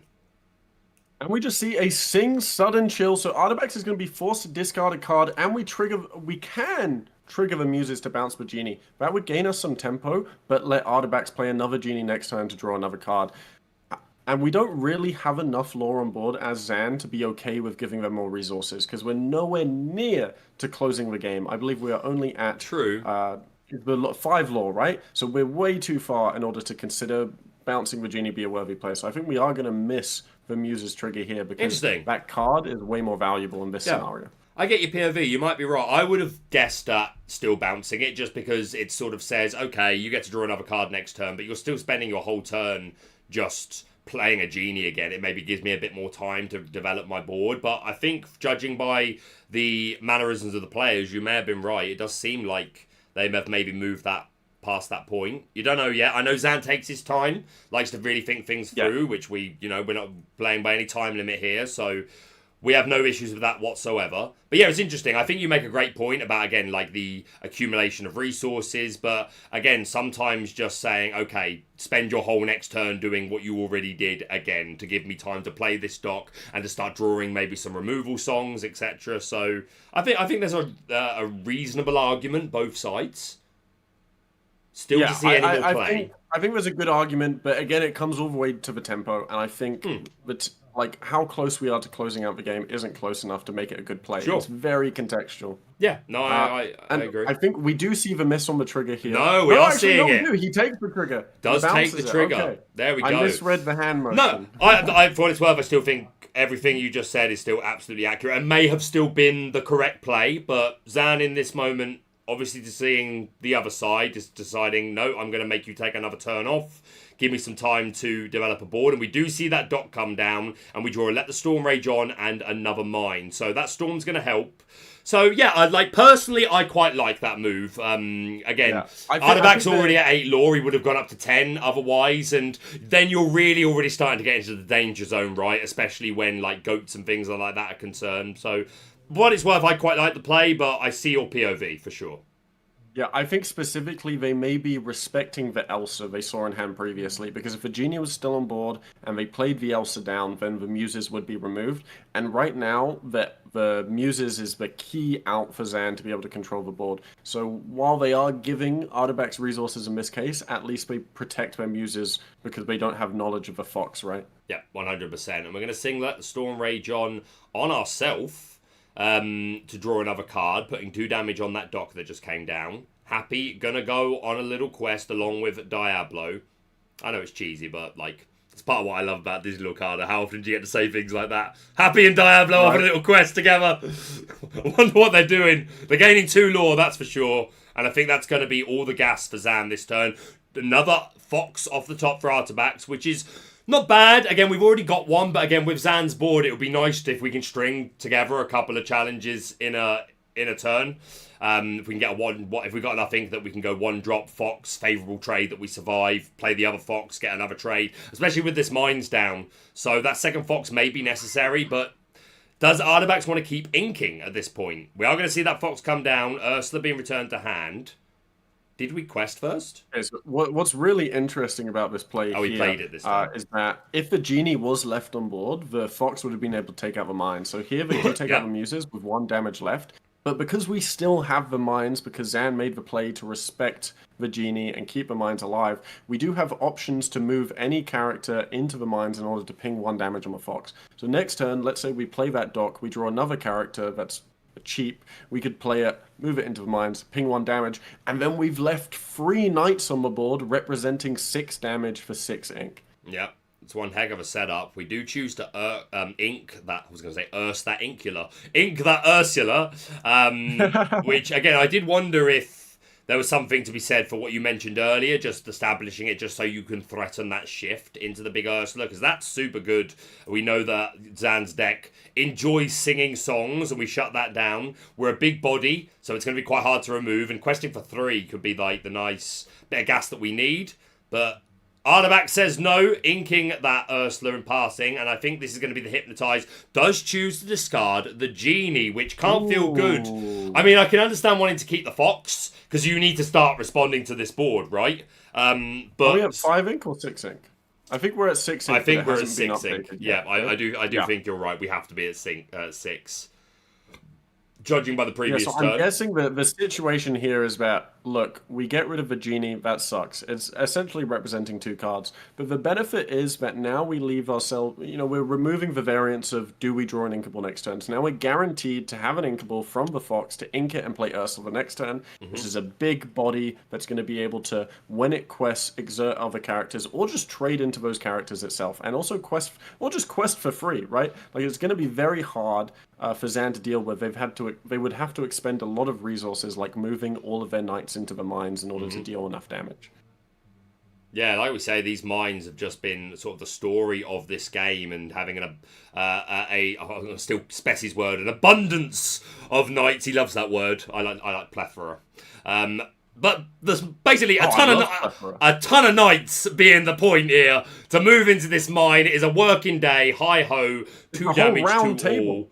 The whole round table, you're right. We find a crab for Artabax. So do we just establish this Ursula now and just, like, try and race? Like, these are nice cards that we've got. We're assuming we're at 6 ink, right?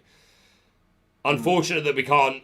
Well, yeah, so we are going to ink the crab. And I was wondering if there was a world there where we go crab fox to get rid of this mine. But no, we're just going to ink that crab, and down comes this big bad Ursula Sea Witch Queen. She is a 4/7, I believe it's the stat line. Quest for 3. And all characters cannot exert to sing songs, and whenever she quests, we can exert a chosen opposing character. Zan currently with a mine and 3 characters on board, so he's going to go up to 16 lore next turn. I think it's a little bit too late in the day for Artabax, I think, and especially with Zan having 3 pretty good cards, the strength isn't going to be enough, but maybe with an Ursula on board it could be. Doesn't matter, we're going to ink it, but I think this is Zan's game at this point.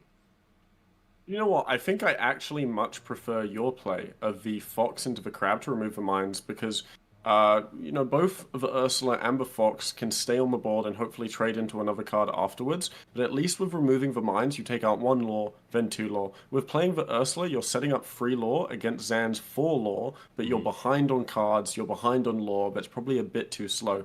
And if there's no singers on the board, no singing Ursula, I'm not sure how much the preventing exerting from singing songs is going to help in this scenario.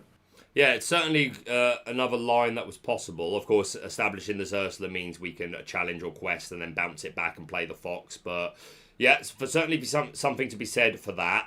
Zan going up to 15 lore. Sorry, I miscalculated. He must not have gained the lore from the mines, or had already gained it, and that seems to be it. Artabax is going to pick it up. That's game. And we're going to a game 3, Alphos, which is exactly what we like to see. We like to see him play it out. Your thoughts on that game? Break it down for us. What was the story there?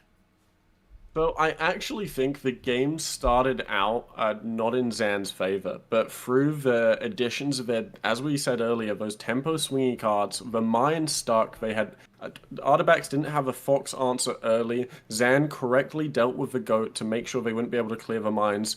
in hindsight, correctly dealt with the genie to make sure, again, they wouldn't be able to clear the mines with the fox. So it just ended up being too much pressure for Artabax to be able to deal with. Anything they put to the board was either being bounced by muses or removed by the mines. And in that situation, Zan can just slowly quest, slowly build up resources until they finally close out the game with their Knights of the Round Table, those 7 dwarves. Yeah, I love these. In this case, only 2 dwarves, but those are the best ones as far as It's Lorcana all right. meta is concerned. The others are busy. It's fine. They're taking one for the team. Interesting to say as well, we are 2 games in Alphos, and we are yet to see a 3-drop devoted Herald Diablo hit the board. Will that change here and now? We already said that one of Artabax's kind of like key signature cards here, the Go-Go.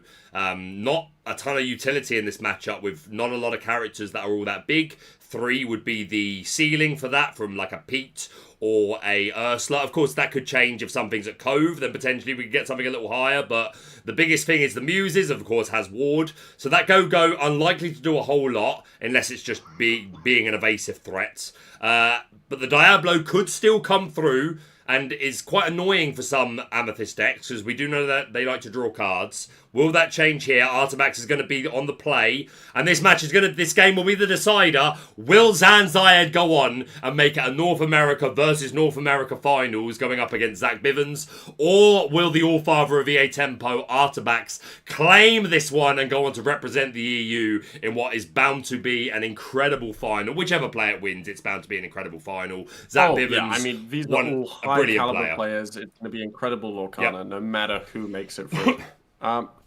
If we're going to talk about the state of the game here, as we mentioned earlier, play draw, very, very important. In this case, we saw Zan lose on the draw in game 1, win on the play. Now we're going to be on the draw again. I think the only thing in this matchup that lets you come back on the draw is having an unanswered Ursula or having that shift Diablo line. We do see the small Diablo, and I think it's the post-mulligan.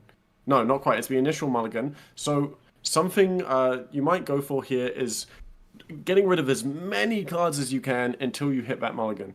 Interestingly enough, though, I think they've kept more cards than I expected. So what they've kept here is the Mines and the Happy, so that if they don't find the Diablo, they still have the Mines Happy line in order to control the board. And if you get it with the Diablo, they can be played in concurrency with each other, because the Diablo doesn't cost ink to shift, so it'll just be an insane line overall that could honestly close out the game in such a tempo-oriented matchup. Yeah, you're absolutely right. Again, a shout out to the chat. We've got over 400 people up in our Alphos, which is what we love to see. Loads of fantastic names. Go for it format. Christian. We've even got Lorcana Dezenon, 2-time day 2 from DLCs in Europe. Great to see you as well, mate, and hope that you're all enjoying this semi-final game. Hope you're enjoying the commentary. It's great to have Alphos up in here with me and to be able to benefit from his insights as well. Fellow content creator and another very accomplished player. And fellow 2-time DLC Day 2. There you go. You love to see it. So great to have Alphos here, and make sure you check out the new Alphos and Sweet podcast. But enough about that for now, Alphos. We are going into Game 3, the Lorcana Cross Continental Challenge. Syed versus Artabax. Who's going to go on to the final boss? Zach Bivens, who is waiting like the Rock, standing at the edge of WrestleMania. A sign behind him that says, "Come at me." Let's go. We got a Merfolk turn 1. I'm pumped. I mean, from his first turn here, we have Artabax with 2 Merfolks in their hand again. I mean, I just think the RNG gods have blessed him here. He has such a strong opener on the play, and we're not seeing a shift Diablo in Zan's hand, so the only answer we're going to be having here is the Diablo turn 1, forcing them to discard a card to trade on turn 2, and then hopefully a Happy Minds to follow up on the 3rd turn later. So in game 2, the difference with the double Merfolk play was that by getting to turn 3 first, Zan was able to get rid of the 2nd Merfolk and then chose not to trade into it, but could, right, to prevent that extra lore. That would shut them off at 2 lore. In this case, Artabax is guaranteed to get 4 lore, right, before we even get a chance to react with the mines. Yeah, 100%. Zan is going to be breathing a sigh of relief as he plays the Diablo and sees no Ursula 2 in Artabax's hand. He's sat there with another strength in hand. We inked one, we got another. We've got to let the Storm Rage on, which is obviously a lot harder to get out of your hand. So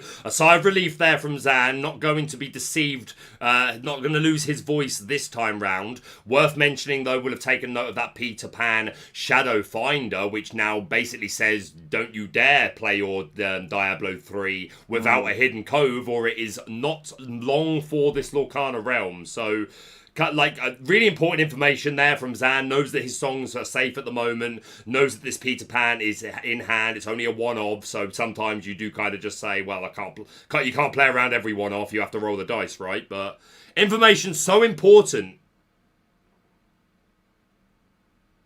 Ursula 3 in Zan's hand is something that's going to be super nice to establish with a Storm and Strength in hand as well. If we can get that double Storm off, take out a couple of Merfolks and draw a couple of cards. It's looking pretty good for Zan as far as being on the draw goes.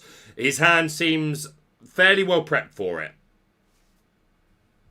Yeah, so I think in Zan's case, we've got some nice answers to Merfolk here, and we might even be looking to set up a turn 4 Ursula. The only problem with being on the draw, and especially playing the Singing Ursula on turn 4 so late, is that, as we've seen, Artabax does indeed have an Elsa. So if they set up a Fox, set up a Crab, set up some kind of damage on the board, then with the Elsa exert, Ursula's not going to be able to get any value. So while we breathed a sigh of relief for no Ursula, so we still have our 2-cost Ursula on Artabax's side, so we still have our songs, we might not even be able to get the full value out of them because our Singing Ursula, from Zan's perspective, is not going to be safe to put on the board.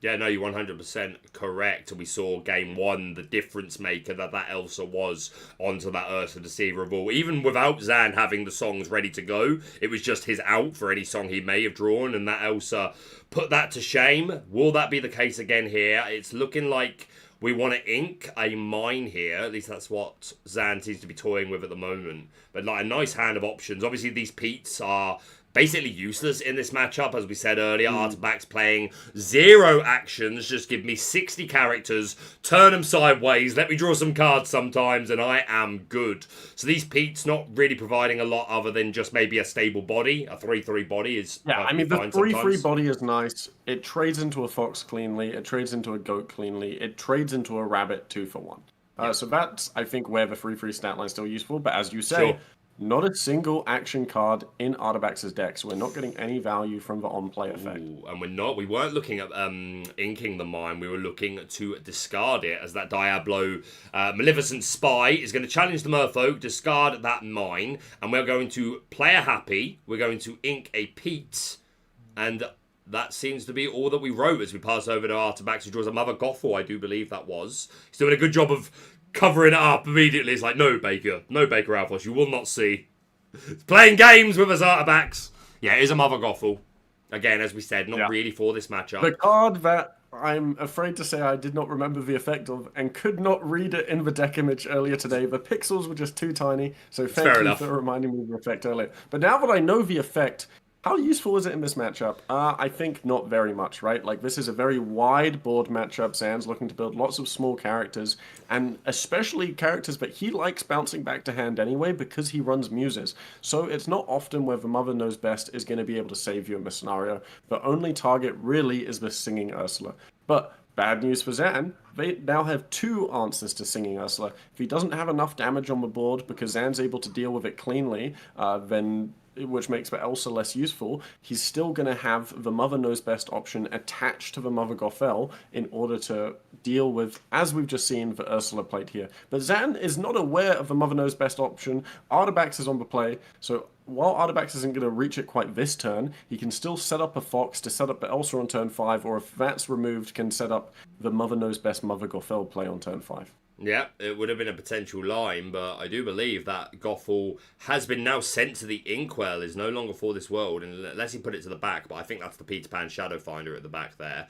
Instead, so that has been put to the Inkwell. Decided to play the Crab instead, which I like. You need a bit of board presence, and again, if we can bounce that with the Fox in hand, then we can get up to some nice higher numbers. But this Ursula Deceiver of All is certainly establishing a threat. Zan's got 2 Storm Rage on in hand, so I would it could be that we spread the damage, maybe we double ping the crab. Not either way, we are drawing 2 cards, which is just so powerful in and of itself. We also have the Muses, so there's a strong chance that we see that Muses come down first, then we double sing the Storm Rage on. So that's a nice way that we could double ping the crab, get that out of here, and Muses can send the Merfolk back to hand. And then suddenly Zan is in a pretty nice position in terms of controlling the board. Yeah, I mean, this is just amazing here. Even though Zan's on the draw, because there is a 2-ink disparity before any of the answers Artabax has for the Ursula, it is going to be guaranteed to stick here, which means we get guaranteed value out of a singing from Storm. So really what Artabax has to consider here is what cards would I rather have on the board for Zan to choose from Storm. If you put the Chernobog on the board, which she's just inked, it would be too easy to say, hey, look, I'm going to get rid of a Merfolk for free, get rid of the Chernobog for free, and just leave the crab on the board, let you trade it into my Ursula the turn after. In this case, we're choosing to put out the Peter Pan Shadow Finder so that at least maybe Ursula says, hey, I need to get rid of this evasive, I'm going to put both damage into the Peter Pan, then Crab can trade into the Ursula afterwards, and you can force the Merfolk trade in order for Zan to discard a card. So I think it's going to be very interesting to see how Zan chooses to react here. Yeah, 100%. Just checking out the chat. For them, they have just finished game 2, so going into game 3. I panicked there, bro. I was like, oh god, don't tell me. There's going to be technical issues, but thankfully we seem okay. But yeah, huge shout out to the chat. We've now got 430 people up in here. The amount of eyes that this event has had on it since the very beginning. Again, all the participants were chosen by the Lorcana community. You could vote for anyone you like. And that gave us our 8v8 as well as 3 subs per team. And yeah, like the support for these events has just been absolutely incredible. Like I've been enjoying checking out the streams myself, getting to see different commentators, different casters, all like, you know, bringing their own insights, getting to watch some like really dream matchups as well. It's been absolutely full of them. So yeah, huge shout out to the LCC and all of you guys here supporting. But we are going to see the Ursa Deceiver of all double sing Let the Storm Rage On. And what will be the targets? Are we going to double into the crab? No, it seems that we're going 2 into crab. And then I would expect maybe into the Shadow Finder. No, we are going to double into that crab. That makes more sense to me. Because, of course, obviously the Shadow Finder and the Merfolk can just be bounced with the... Oh, the Muses is gone now, but we've got another one in our hand. So we could just be thinking, again, trying to get max value and maybe do that on a future turn. Do you think there's an argument, though, that we still challenge this Merfolk this turn just to slow Artabax down a little bit? Well, that Merfolk's going to have the +3 from the crab now, so the crab's just being removed, which makes it a lot harder to trade into Merfolk. Well, it's Challenger. Sure it's not +3 strength. It's Challenger. Oh, so you can it's Challenger. So you can still challenge the Merfolk, and it will still only have 0 strength. Thankfully, I don't know how if it was that up. That's thankfully. But anyway, so the main thing I want to focus on is that I'm quite surprised that Zan didn't put down the Muses in order to play along with this Ursula play. It's quite a common line where you double sing with Ursula, put the Muses down in order to deal with the board. He would have been able to bounce both the Peter Pan and the Merfolk with that play. So what he's going to do with this 4 ink instead is very, very interesting. Because obviously he liked... Yeah, now we do put it down. I'm with you, Alphonse. That was the play that I was reading you would make as well. But we're doing it the other way round and now establishing these Muses. Any thoughts on... So the main thing Zan was likely looking for here is that he wanted to draw into a card to close out the game. Since he knew he could deal with most of the board anyway, Peter Pan wasn't going to be able to deal with the Ursula, so it's not that bad leaving them up. But if he took the option of drawing into 2 cards and found a Diablo and used that 4 ink to play it, then that could have closed out the game and pretty much guaranteed him the win. So it's quite a risky play where I think in more scenarios than not, it's probably better to just play the Muses and play the tempo. But I think in this scenario, Zan was trying to go for the high roll out in order to close out the game with the tempo advantage he has. Yeah, and as far as things go, he's got a nice control of the board. There's a Storm in hand, which is likely to be... Well, it depends if Artabax prioritizes taking out this Ursula, because there is an Elsa in hand and a Fox. So I would expect it's a high priority target, but even still, just a nice hand to have and the dock to refresh. And Artabax with only 3 in hand, just a Shadow Finder on board and only 6 ink. Not as great a start as we saw in game 1 Alpha. So Zan has definitely made the most out of his on the draw plays. Let's see how Artabax wants to respond here. So as we've seen here, in game one, we saw that the answer to the Ursula play was discarding the Storm before they were able to use it. In this case, the answer to the Ursula play was to Artabax to not have the Ursula, and even if they did have the Ursula, Zan had 2 copies of Storm, so they would have been able to make that play guaranteed. So in this case, I think Zan just...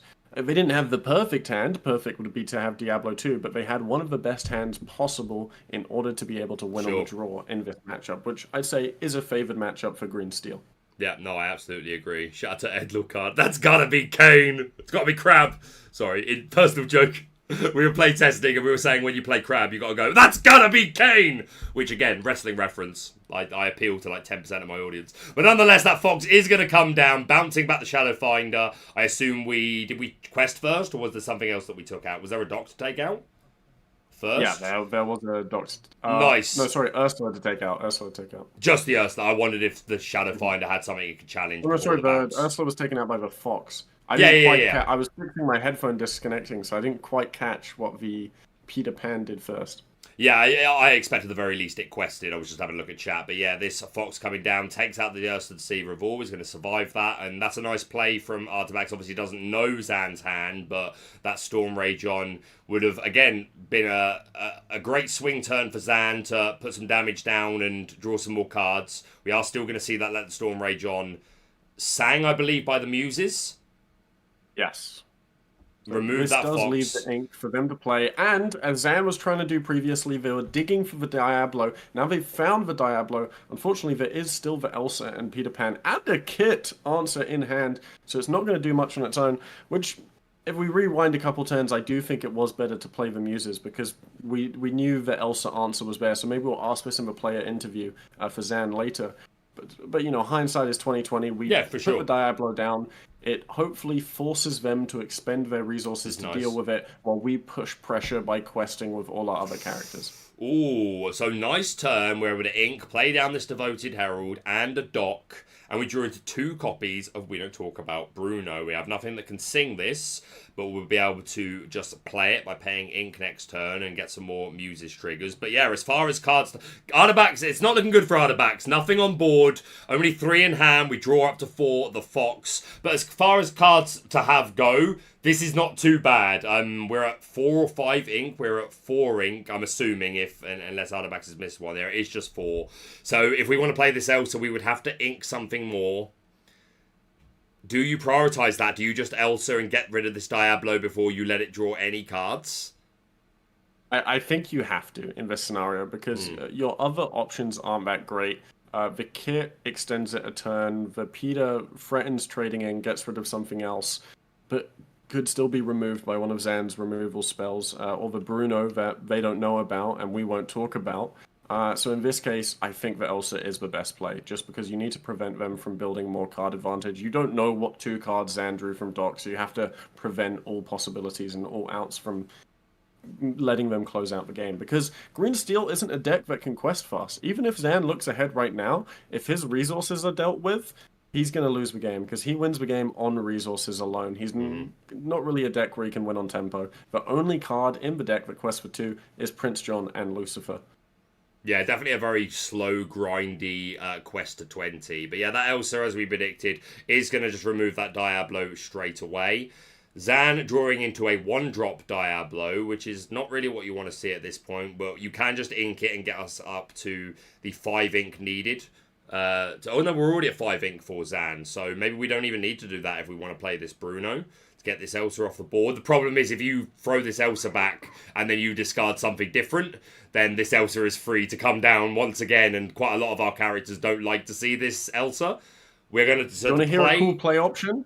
Please. You can play the Diablo, see what's in hand, ink 1 Bruno, play the other Bruno, bounce your dock back to hand, and then you put the dock back in your hand with your Muses to draw more cards on the next turn. So I think that's what we might see here. And that's one of the great things about Muses, being able to return your own characters back to hand. We saw it in the past, like bouncing back your own aerials if you were partnered with Amber, as you know very, very well. But of course, this dock very much fits into that 2 strength or less category, so we can just keep reusing it. And I do think, Alphos, that you may be correct, and we're going to see 5 ink spent. We're going to play the Bruno. We're going to bounce back the character, and we're going to randomly discard 1 card in hand. So this is going to be 1 of 3. And then this Muse is more than likely, Alphos, going to be returning the dock to the hand. And suddenly, it seems like Zan is very much in the driving seat on the draw for Game 3. But it's not over yet. We haven't reached that point of no return. It's going to be decided by a dice roll. And we do lose the Elsa, which I think is probably one of the worst things to have lost there. Again, Elsa can't target the Muses, doesn't even one-shot the dock. But again, these Diablos are threatening a shift. So having this Elsa is super nice. So that kind of is a shame. We're going to quest that. We do find a Merlin Rabbit, which is pretty good. Unfortunate that we can't play the Rabbit and bounce it this turn while only at 6 ink, and the Shadow Finder is an uninkable. Well, we could top deck an inkable card and then be able to play the Fox anyway. So I think that's the best play here. Yeah, that's the out. I'd play the Rabbit regardless. You don't really have a choice unless you want to go Peter Pan Shadow Fox. But on that board, it doesn't seem worth it. I think we want to draw cards. And Rabbit is very good at that. We do find the Goat, which is an inkable card, but the Goat's a super good card in this matchup. Right. However, specifically, I think while we're behind on tempo and we know Zan's guaranteed to draw 2 more cards, we have to play for resources. So again, if you think of the game as like the push and pull of a tide, we're on the pull right now. As Artabax, traditionally we're a deck that's on the push, but right now we're on the pull. So if we ink the Goat here, play the Fox, draw another card from Rabbit by bouncing the Rabbit, and then trade into their board, we can start establishing board control while building resources, because we're not quite there to be able to close out the game with Goat. So I don't think Goat is immediately good at this moment.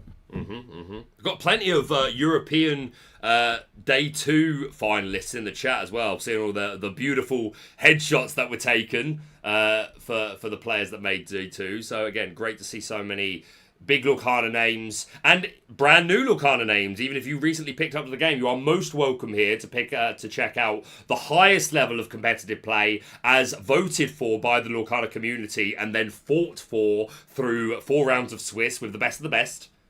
Artabax on the I was going to say on the left. For me, it's on the left. For you guys, on top, Artabax on the EA Tempo deck, which you can see in the top left-hand corner, and Zan at the bottom with his deck on the top right. And he is going to be singing the Heffalumps and Woozles are very confusal.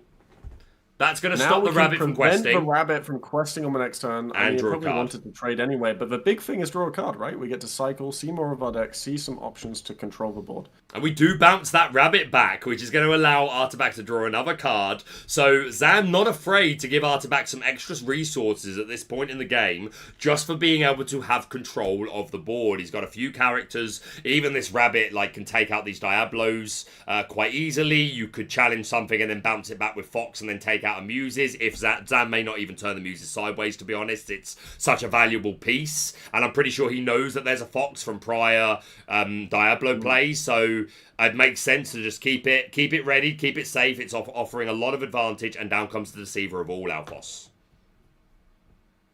Oh, so now that we have the Singing Ursula up, this is a major threat for Artabax to have to deal with, and because the Rabbit was bounced back to board, there's actually no way of them taking out the Ursula while it's unexerted, because normally they would be able to exert it with Elsa, hit it for 2, hit it with 2 with the Rabbit, but in this case, the Fox does enough damage, but it's not exerted, so it's guaranteed that Ursula's going to live 1 more turn, which gives Zan an out. Despite them giving more resources from Rabbit, Zan has now control of the board, they have tempo. If they put this dock down, and then they find a sudden chill, for example, they can completely negate the card advantage that was just given by bouncing the Rabbit. Yeah, no, you're right. Although Artabax with 6 cards in hand at the moment is pretty feel good. You can afford to lose a couple, but as Ursula, if Ursula's double singing Sudden Chill, then that can be a heck of a discard. We're going to look through the discard pile, I think, and revealing it to Artabax. I actually think we've still got the voice for the players coming through, but they're just hardly speaking, I think.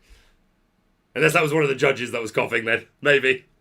Once again, shout out to the chat. We've now got 463. We are on the up and up, Alphos. Everyone wanting to check out the highest level of competitive play. Artabax very much is on an uphill climb here. Has no board whatsoever, but 6 cards in hand is pretty good to start to mount a comeback.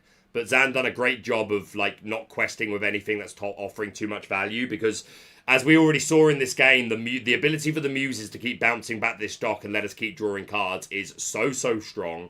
And Zan, knowing that there is a fox about, the rabbit's going to come down, draws another rabbit. Do we fox this turn? Just take off away one of these Diablos, slow them down a bit? Or do we establish something else?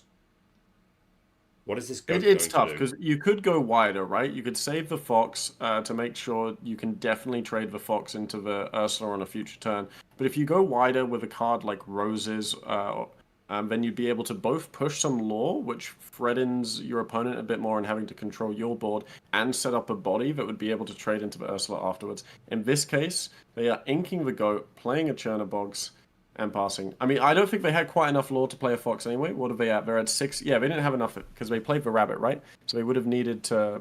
They couldn't ink because they were going from 5 to 6, so they couldn't play the fox. So by putting the Chernobogs and the rabbit on board here, we can have the Chernobog quest withdraw. The rabbit is a fox target to pick up and then hit into the Ursula after the Ursula is exerted to sing a song from the dock. Mm-hmm. Prioritizing establishing as much of a board as we can here. We need answers to Zan's characters. Again, as we say, we don't have a lot in Zan's deck that quests for a whole lot, only the Prince John. So it's a very slow crawl to 20 lore. The Ursula 2 going to come down and take a peek, see what we're dealing with, as we've already mentioned a few times. And as you can see from the deck in the top left-hand corner, no actions, no songs, nothing that is not a character. And once again, that dock being played and there is no song more from cards. the dock draw, no way to draw more cards. That is going to be tough for Zan. We can, however, keep the mines in our hand, hopefully, for next turn, where we can play the mines, move some cards into it, and deal some damage. But for this turn, I don't think it's doing much. Not all that much at the moment. The chat are going crazy that finally there was a Diablo on board. Not anymore, but for them, not for long. It's going to be very short lived. I'll tell you that. Yeah, kind of mad that we've not seen a single Diablo trigger over the course of this entire match. And this will do... I think that really goes to show the way Zan has built this deck now, that in the past, you were entirely reliant on hitting your Diablos, hitting your Prince John to get your card engine going. But with the Mines and with the Happies, as you can see, we have a lot of playable hands, even if we don't find the Diablo shift.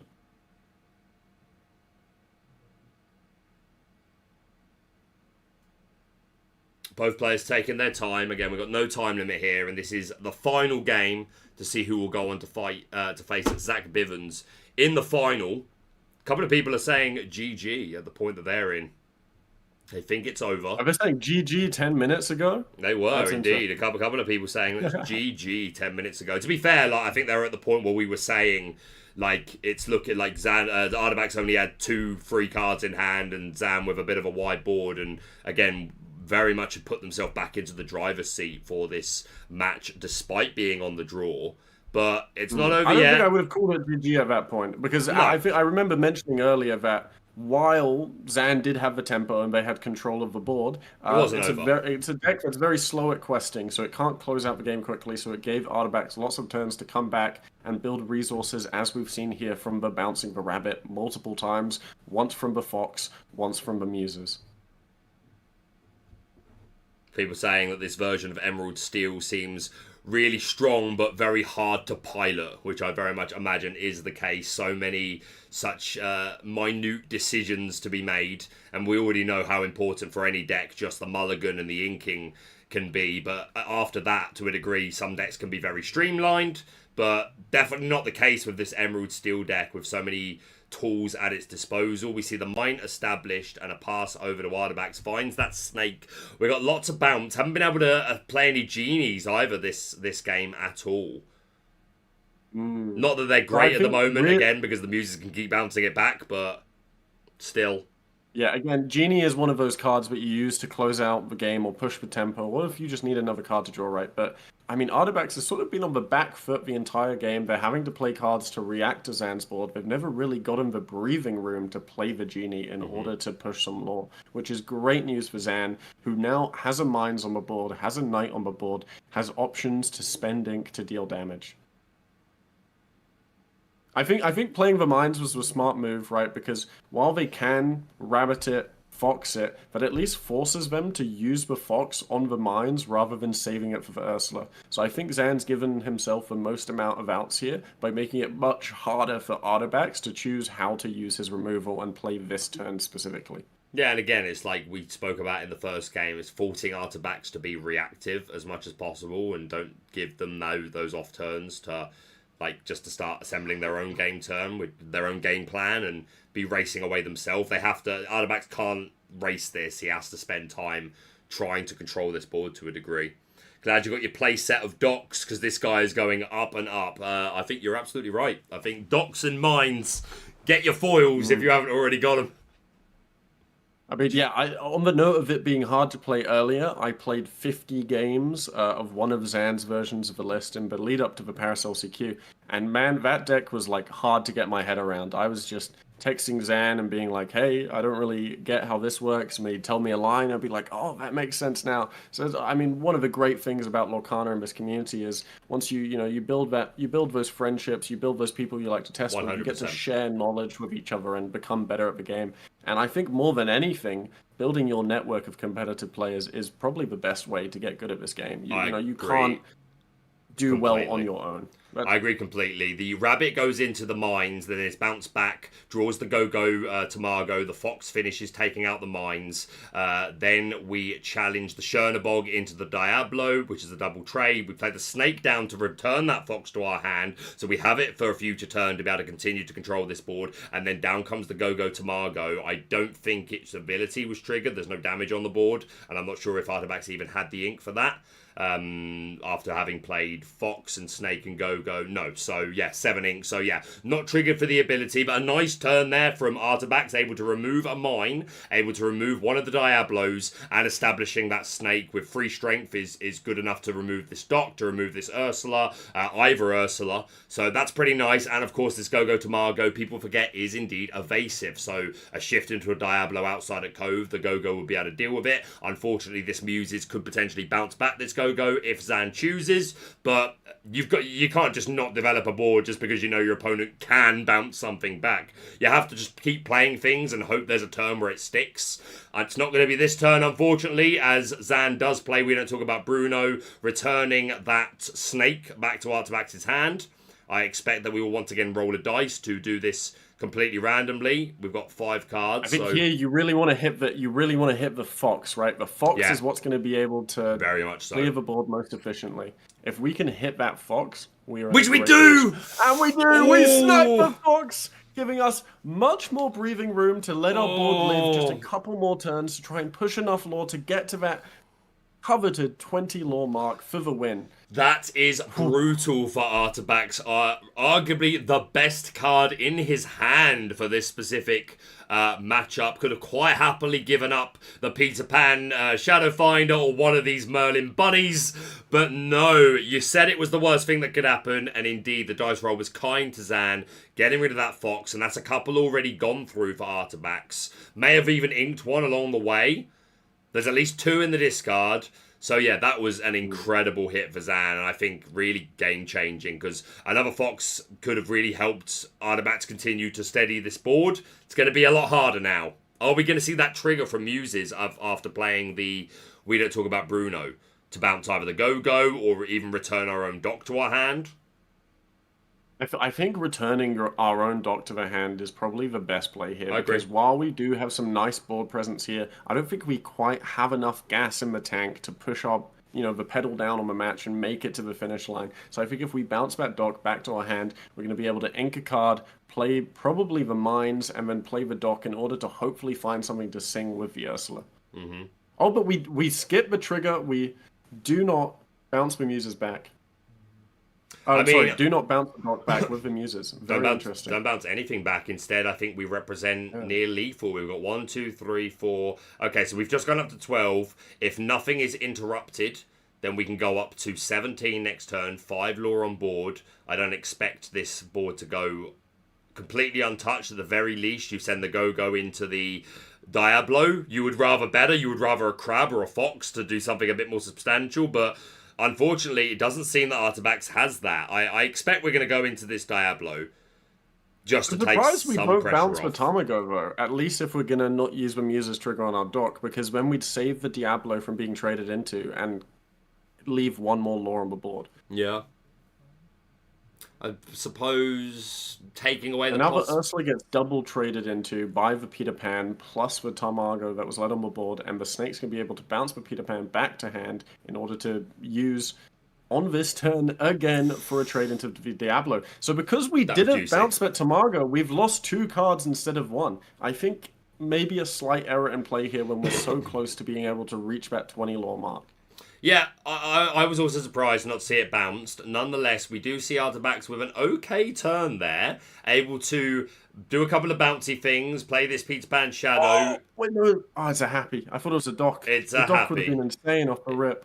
For sure, for sure. So Artabax is able to stabilize a little bit. Artabax is going to be able to go up to 15 this turn if he wants to. Of course, may be hesitant still to turn the Muses sideways.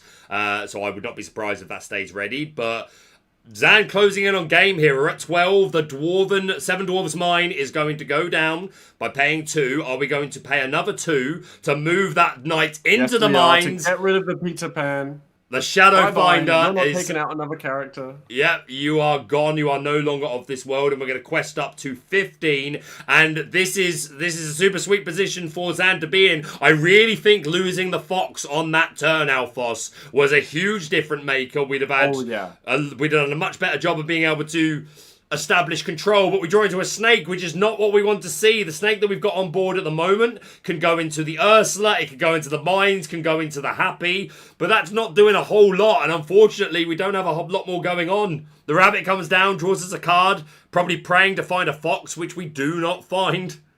I think this is over. I believe that is all she wrote. I think Zan Syed, at this point in game, there are no more routes. Zan Syed will be advancing into the finals of the LC3, with creating, as some feared, an North America NA versus NA showdown with no EU representation. Very unfortunate for us here in Europe. Yeah, no, you're absolutely right. Again, like, the EU definitely coming out on top for the Swiss portion of this event, but when it came down to our 2 best players represented by their running Swiss and your 2 best players represented by Swiss, it does seem that it's going to be an NA versus NA final. I'm holding out hope. Artabax is the all-father. I find it hard to count him completely out. If anyone could do it, Artabax can, but it's going to be one heck of an accomplishment, because Zan does seem set for game without Artabax having any sort of rush characters. And yeah, as you say, it looks like we might be going to an NA versus NA,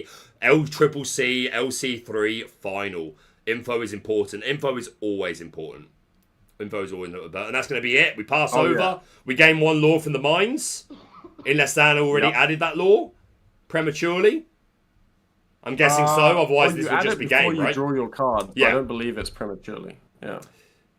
So we must have. Yeah, I mean, how do you deal with this mine, right? The Fox was sniped by the Bruno. If we still had the Fox, we could have chained it with the Peter Pan, picked it back up with the Snake, played multiple rush cards, cleared more of the board, especially with the Tamago left on the board. But since the Fox was sniped and the mines are stuck to the board, there's just nothing left in Artabax's hand to be able to close out the game.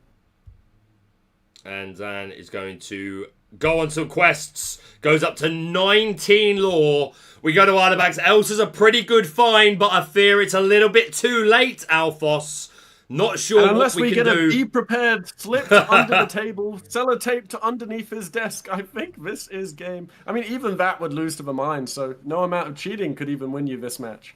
And there we have it. Zan Syed takes a 2-1 victory over Artabax on the draw, and is going to be going on to the finals of the LC3 against Zach Bivens and his Amethyst Steel deck. What an incredible showing, Alphos. We did not see a single Diablo trigger.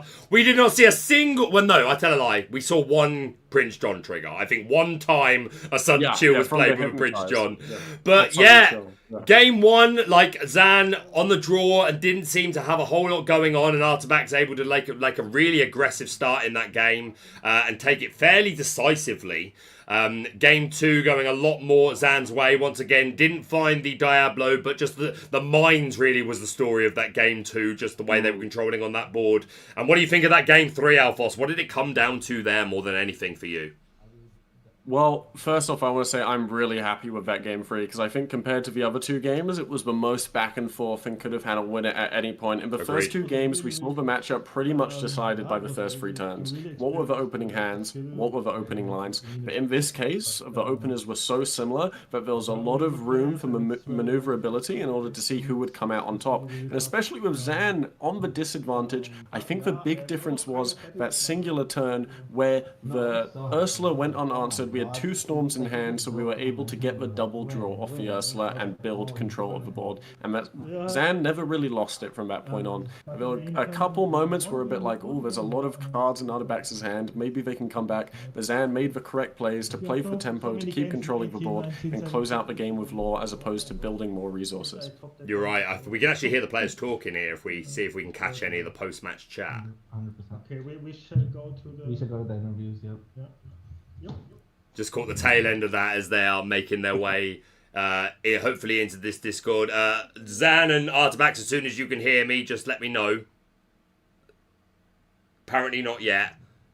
We'll be there in a moment. But yeah, what an incredible matchup. We got 484 people in the stream right now, Alphos. This is the people that have come out for the semi-finals of the LC3, Syed versus Artabax. And it doesn't surprise me. I'd have been in the chat myself if I wasn't here streaming the whole thing. What a treat for the Lorcana community. Again, a huge shout out to all the players for the event. A huge shout out to Pixelborn Connect and to Pavel, all the judges, anyone that's had anything to do with the organisation of the event, and anyone that's been other people casting, and even if you've just been watching and enjoying, we super appreciate your support. But Zan, Artabax, can either of you hear me?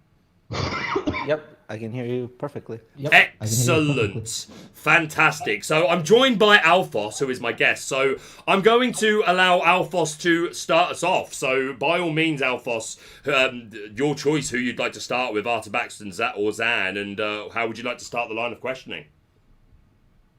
I guess I'll start with Artabax, because Zan, I've talked a lot about your list because I had some background info on like where the dwarf mines came from. But Artabax specifically, I'd like to ask, what changes did you make to the GP list that you thought would be good for this top 4 meta specifically, based on what you were predicting people would play? I don't know if Artabax can hear us yet. Maybe Artabax can't hear us yet, I assumed. All right, we'll start with Zan. We'll start with Zan then. So, Hey. How different was this list to what you brought to the LCQ? I know previously you were playing more Happies, more Dwarven Mines, and what adjustments did you make in order for this top 4 meta specifically? Because it's a very unique situation to know all 3 of the players you could go up against and what decks they're likely to play, right?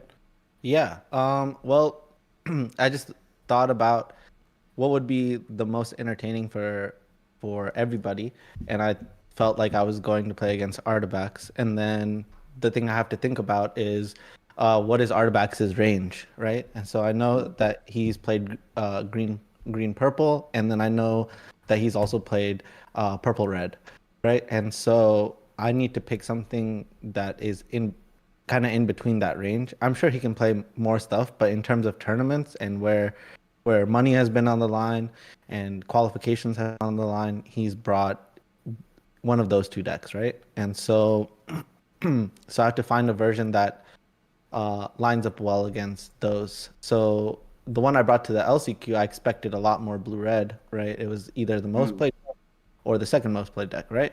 And so there, what I was thinking was I need to have like cards like Benja. I need to have more hypnotizes, right? So I'm like trying to find the balance, and this one was definitely leaning more towards Artabax playing green purple, and the Dwarven Mines and Happies and such line up really well against Dwarven Mine, right?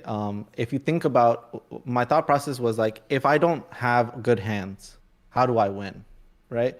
Because we didn't see a 3-drop Diablo until the last turn of the game of the third match. And not a single. We commented on that a few times. We said that a few times, like, well, we have not seen this Diablo draw one card. Exactly. So the thought process is, how do I make this deck work if the worst case scenario happens? And that's what was on display in our match.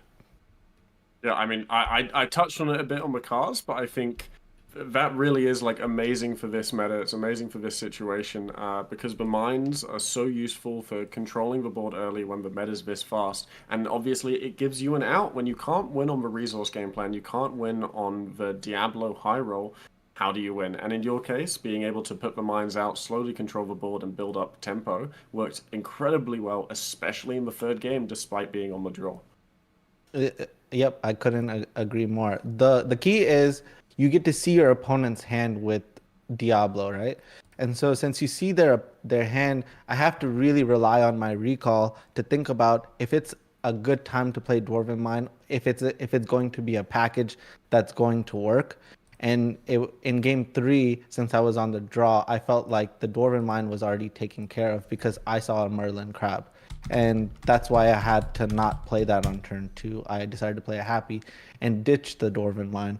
And obviously that makes you feel uncomfortable because you're like, this is one of my best plans for this matchup. But, the nature of Artabax's hand didn't allow me to do it early game in game 3. But in game 2, I was able to do it early game because of that information. Yeah, I thought that was a really interesting contrast because I did think you were going to play the mines initially on game 3. But, I mean, yeah, again, once you have access to that hand info, it allows you to adjust your game plan even when traditionally mines is the best card in that matchup.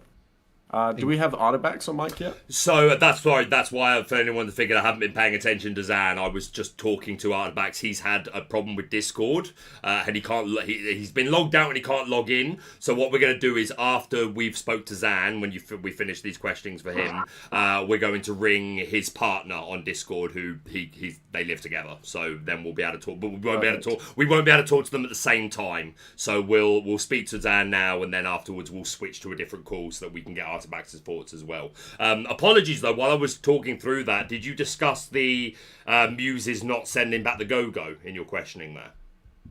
No. So that's one play I really wanted to talk about because I was thinking that something I was interested in as well. If you're aware of their bounces, you're aware they can have the fox, or even your own dock. Why not get? You're trying to play for tempo to close out the game, right? Why not get rid of the go-go when you have a board you want to protect? Because I think it ended up losing you one law, right?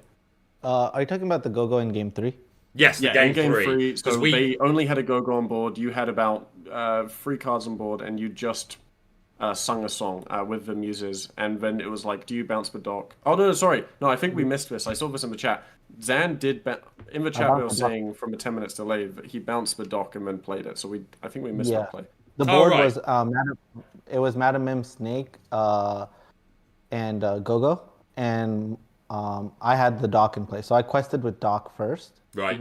Inked the Muses, and then we don't talk about Bruno, the Madam Snake, and then bounced my dock and immediately played the dock. Gotcha. Yeah, because that makes more sense. Yeah, we must have just missed that in the moment, but yeah, that makes much more sense. But no, again, you have defied the odds, and despite the EU very convincingly coming out on top for the Swiss section, when it came down to the top 2 players from each region, North America is on top. So we've got to ask you, Zan, how do you feel thinking ahead now to your game with Zach Bivens? I assume you've seen his deck list, or have you not seen it just yet? You have. So what? Again, we won't go into it too much because when that game comes, we'll give that stream team a chance to really dissect it. But I'd love to get just your early thoughts about how you think that matchup may go. Yeah. Do you want me to tell you now, or? Yeah, please. Yeah. If you've got some insights for us now, that'd be great. Well, it's a very close matchup. Being whoever's on the play has the advantage, so I think Zach's going to be on the play. and it's gonna be really close. It's a 50. If I had to put a number on it, it's gonna be 52% in his favor and 48 in mine. Wow. Yep, it's very close.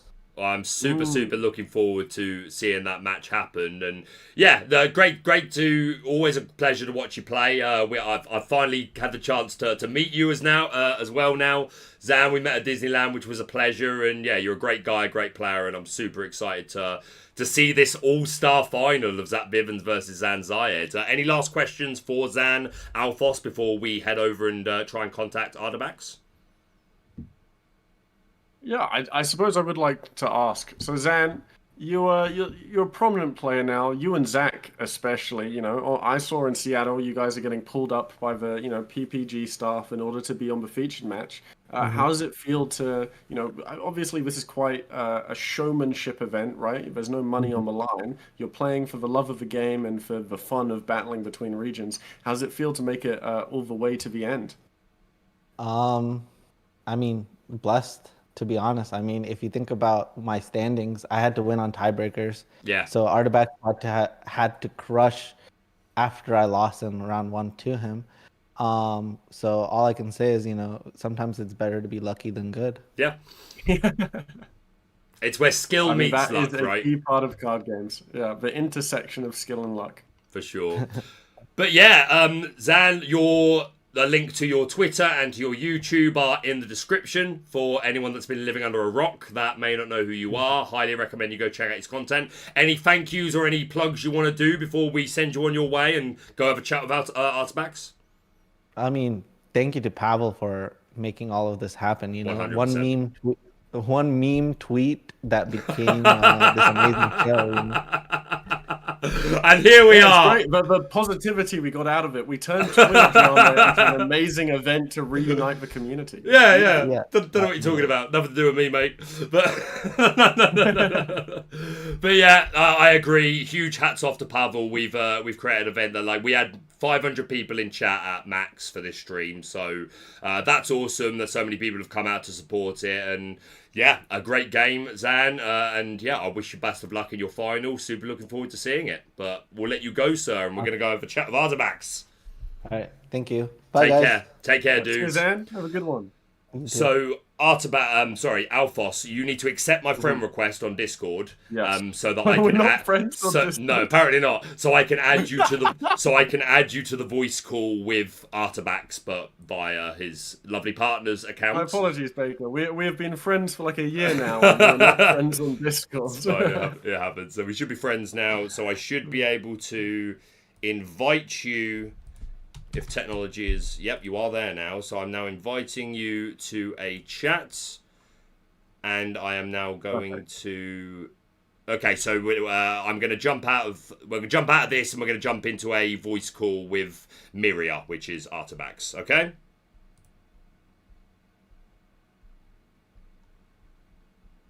All right, we are ringing. Hi. Artabax. Hey, Hello. Hey, Hey. sorry. No, don't apologise, my friend. Don't you dare apologise. I'm so sorry that whatever's happened has happened. I want to announce something. Please do. Discord team, you banned my account because I received more messages as it's humanly possible.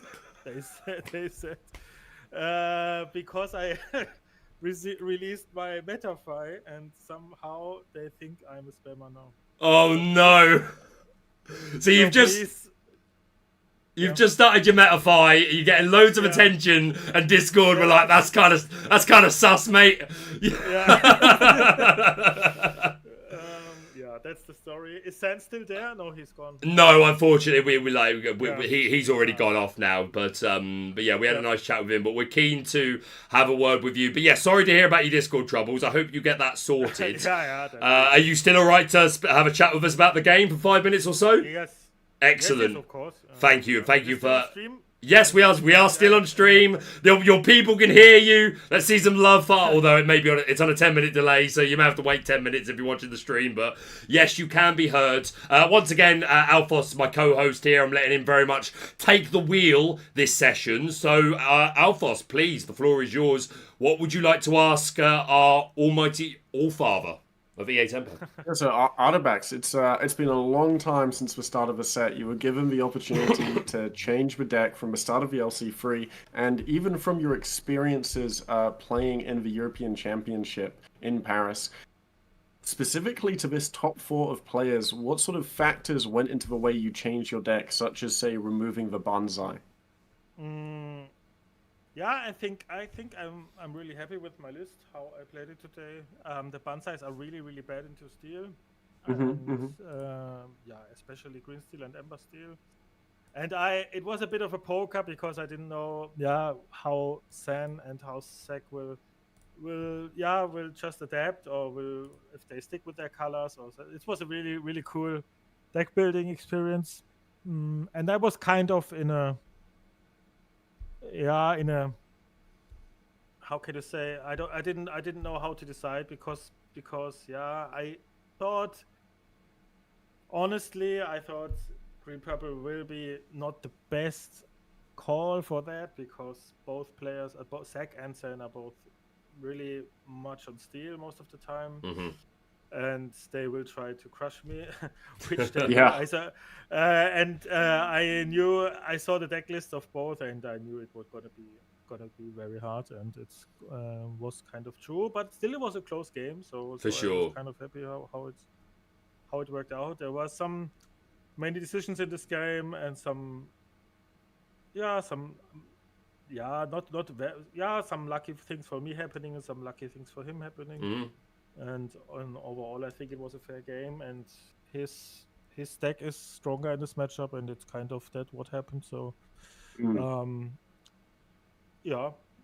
too sad or something. Just a bit sad because I was 4-0 in the Swiss, top of Swiss, and again, like, beat Zanzayed, you're on the way to get there, so like no one can take anything away from you, Artabax. You know, finishing first seed in such an incredible field of literally the best players in the world, as far as I'm concerned, or a good chunk of those best players, and to finish first seed, going through that, and you've had one incredible season as well, since set 6, and finishing 22nd at the European Championships, an incredible feat, and it's always a pleasure to get to watch you play. Obviously, biasly, as members of the EU, we're disappointed that we aren't going to get an EU representative in the final, but you went through so much, and Go on. To give credit to my deck, and it would be I would feel like very rude if I chose to play another deck. I would see the Kid Cloud kickers with tears in their eyes. It's funny because. Go on. I like the direction you went in, because at the end of the day, you could meta game this as much as you wanted and just play for the most optimal win and try and predict what decks people are playing. But also, we're playing a fun showmanship event. People want to see you represent the deck you're known for. They want to see you crush it on green purple. They want to see Zan on green steel. So Dinkan Farm on red blue. So I think sticking with your guns and just adapting the cards within your list made it for a more entertaining watch for viewers who know you. And I was on the play all games, so I thought I have a decent chance anyway. So and it's kind of what's true. I mean, it's not that it's completely one-sided game or something. On the play, I have a good chance of winning against them. And in the last game, I didn't find either Ursula or Kit, and that's most of the time lose. Then I need to interrupt the Ursula. But the deck was. I think I'm happy with the list. I didn't change too much. I just cut the bonsais. Did go for. I like that choice though, into like a field of 4 where you have every reason to believe Zan's going to play green steel. Yes, against DKP, like obviously they're good into red blue, but if you assume that Zach is going to play steel, especially after having played Steel Song throughout the event, I think you were setting yourself up for success 2 out of 3 times, right? Was that the thought trail? Yeah, it was very clever from Pavel to not tell us how the pairings will go. So it could still be that I'm against DKP then. I don't know how the pairing. We didn't know how they will pair us, but that's why I still wanted to play 4 white roses Yeah. Which I was lower in the past, but I think the white was just very strong and against red, blue, and into steel. It's just a solid body, which is yeah, I really like the card. And the big Ursulas are still good. Is good against green steel and against amber steel. In the second game, it was a bit weird. I thought I get the Ursula earlier on the board, and then he bounced my Ursula, my small one, and yeah, it was then a bit too late. But maybe there, for especially the second game were many decisions, and it's still possible that I did not everything perfect, but yeah, it's hard to say in such a long game. If everything was correct, I will surely rewatch this. Yeah, for sure. Well, the VOD will be available for you, so I'm sure you'll go back and check it out yourself. But yeah, again, like we're super speaking for the EU, we're super proud of you, Artabax. You've you represented us super well, and yourself. I'm super happy for the season that you've had, and again, shout out to Lorcana Decklists again, making top 16 at Euros. Your partner in crime for the podcast, which is one of my favourite things to watch. And yeah, Alphos, before we let Artabax do any of his plugs or thank yous, any last line of questioning for him about that match? No, I think you've covered anything I really had to ask about the match. I think you played it very well. I think it's just. Oh, actually, one thing I would like to say is traditionally Green Steel isn't running the Dwarven Mines. First off, were you expecting that package from talking with Zan at Paris? And did you have many reps into practicing against it going into the LCC match? Yeah, a bit. I tested against some people before Paris that was already on the Dwarven Mine. So I knew it a bit. Yeah, I think you can't play always around it, and yeah. In the second game, he got the Dwarven Mine really carried him, because I found my fox and crabs too late, and that's my way to deal with location. Yeah, like that was it. That turn where you had the fox snake from your Ram for the Bruno. Yeah. I think it was that game 3. Like, that was game 3. That was game 3. That was insane. That felt like the turn where, like, because up till then, even though Zan like felt he was in the driving seat, like there was room to catch up for sure. Yeah. Especially when you got to like 6 cards in hand, because like he bounced your rabbit with the muses, and it got to a point where you're like, okay, like Artabax could string together some things here, but that fox rip I think was really game swinging, and you just had no way of matching that board at that point. Yeah. Yeah, but as you say, that's how it goes sometimes, right? Yeah, and the version of him is just well teched into that matchup. So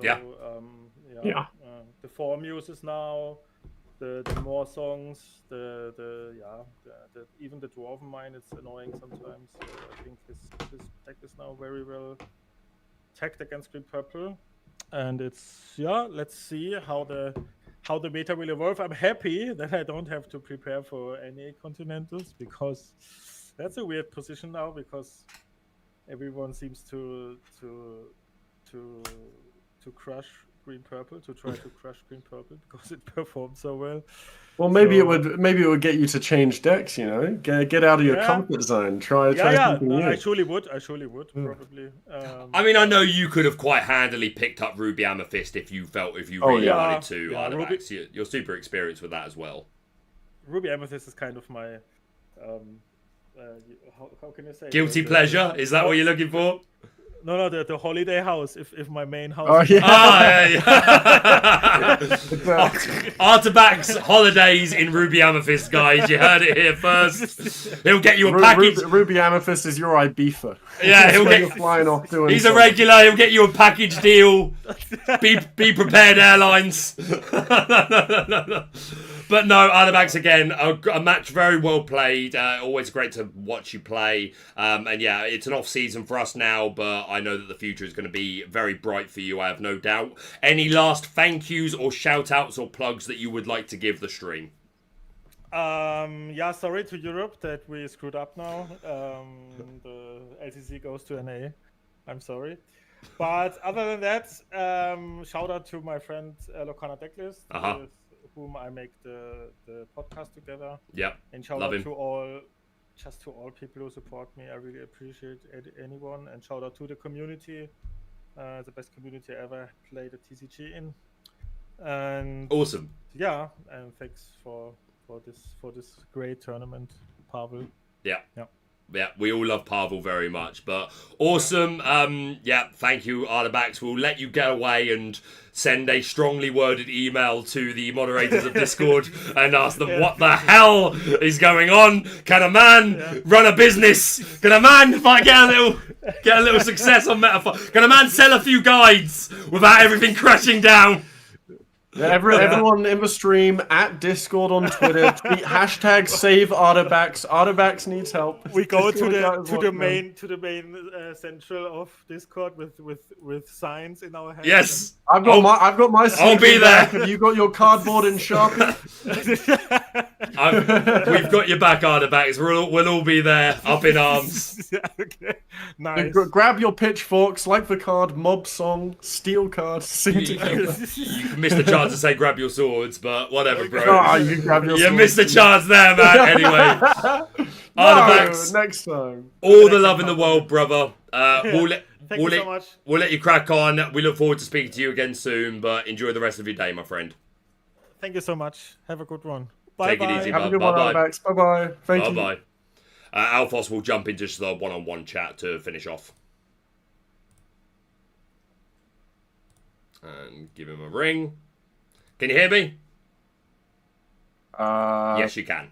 Well, I can yes. hear you, so I'm guessing you could hear I me. can hear you now. And there you go. So, yeah, it's going to be a North American final. Zach Bivens versus Zan Syed. I am super psyched for that match, though. Of course, disappointed to not have an EU rep, but these are two players that I've got an awful lot of respect for. Really great human beings, and I'm really excited to see the match, especially with Zan Syed saying off the bat that he feels like it's 52-48%. So that's going to be really, really fun to see that match. I'm not surprised the volume has been horrible. So I'm sorry about the volume, guys. I was on max volume. That was the best I could do, unfortunately, through Discord. I can confirm I was struggling to hear Artabax too. It was not a production issue. No, that was pulled up to the max, unfortunately. But hopefully you'll be able to go back, turn it up a bit for the Artabax bits and hear his insights. But yeah, incredible. And Alphos, it's been great to have you, mate. There is one more thing that I want to do before we end the stream. But I want to give the floor to you, and just if there's anything you want to say or any last plugs where people can find you, all that sort of stuff. Yeah, I mean, I'm not as active as I used to be on YouTube, but I'm now getting back into regular content in the form of a podcast with Harlan Sweet, another competitive player. We'll be discussing competitive Lorcana, discussing our life, probably more so life in the off season, unless we're talking about any NA Continentals. And also I do coaching, so if you like my analytics of the gameplay we've seen and you want to get better yourself, I'm one of the guys that can coach you. I play pretty much any deck. The only one I wouldn't feel comfortable coaching is Amber Steel, and I'm sure I'll learn that soon. So yeah, hit me up, and I hope you'll be seeing more of me casting games like this in the future. So thank you for having me on, Baker. I really appreciate the opportunity. You are welcome, brother. It's been an absolute pleasure. Going to finish off by sharing a little video that was sent to me. I'm not going to tell the full story now. Do your own research. Although, if you go back and watch the last live stream from the Illuminateers, then where I was a guest, then that'll tell you some of the story. But I recently, after being insulted on multiple occasions, Alphos, I decided I had enough. And I challenged the Forbidden Mountain to an exhibition match in the Lorcana Cross Continental Challenge. I said, whichever one of you Forbidden Mountain scrubs you want to send my way, I believe those were my exact words, then let's do it. Harsh wording there, very stern. Yeah, very specifically chosen. And I did receive a video in return. I don't know if you'll be able to hear this, but you'll at least be able to see it. But I thought I'd share it with the stream before we finish off.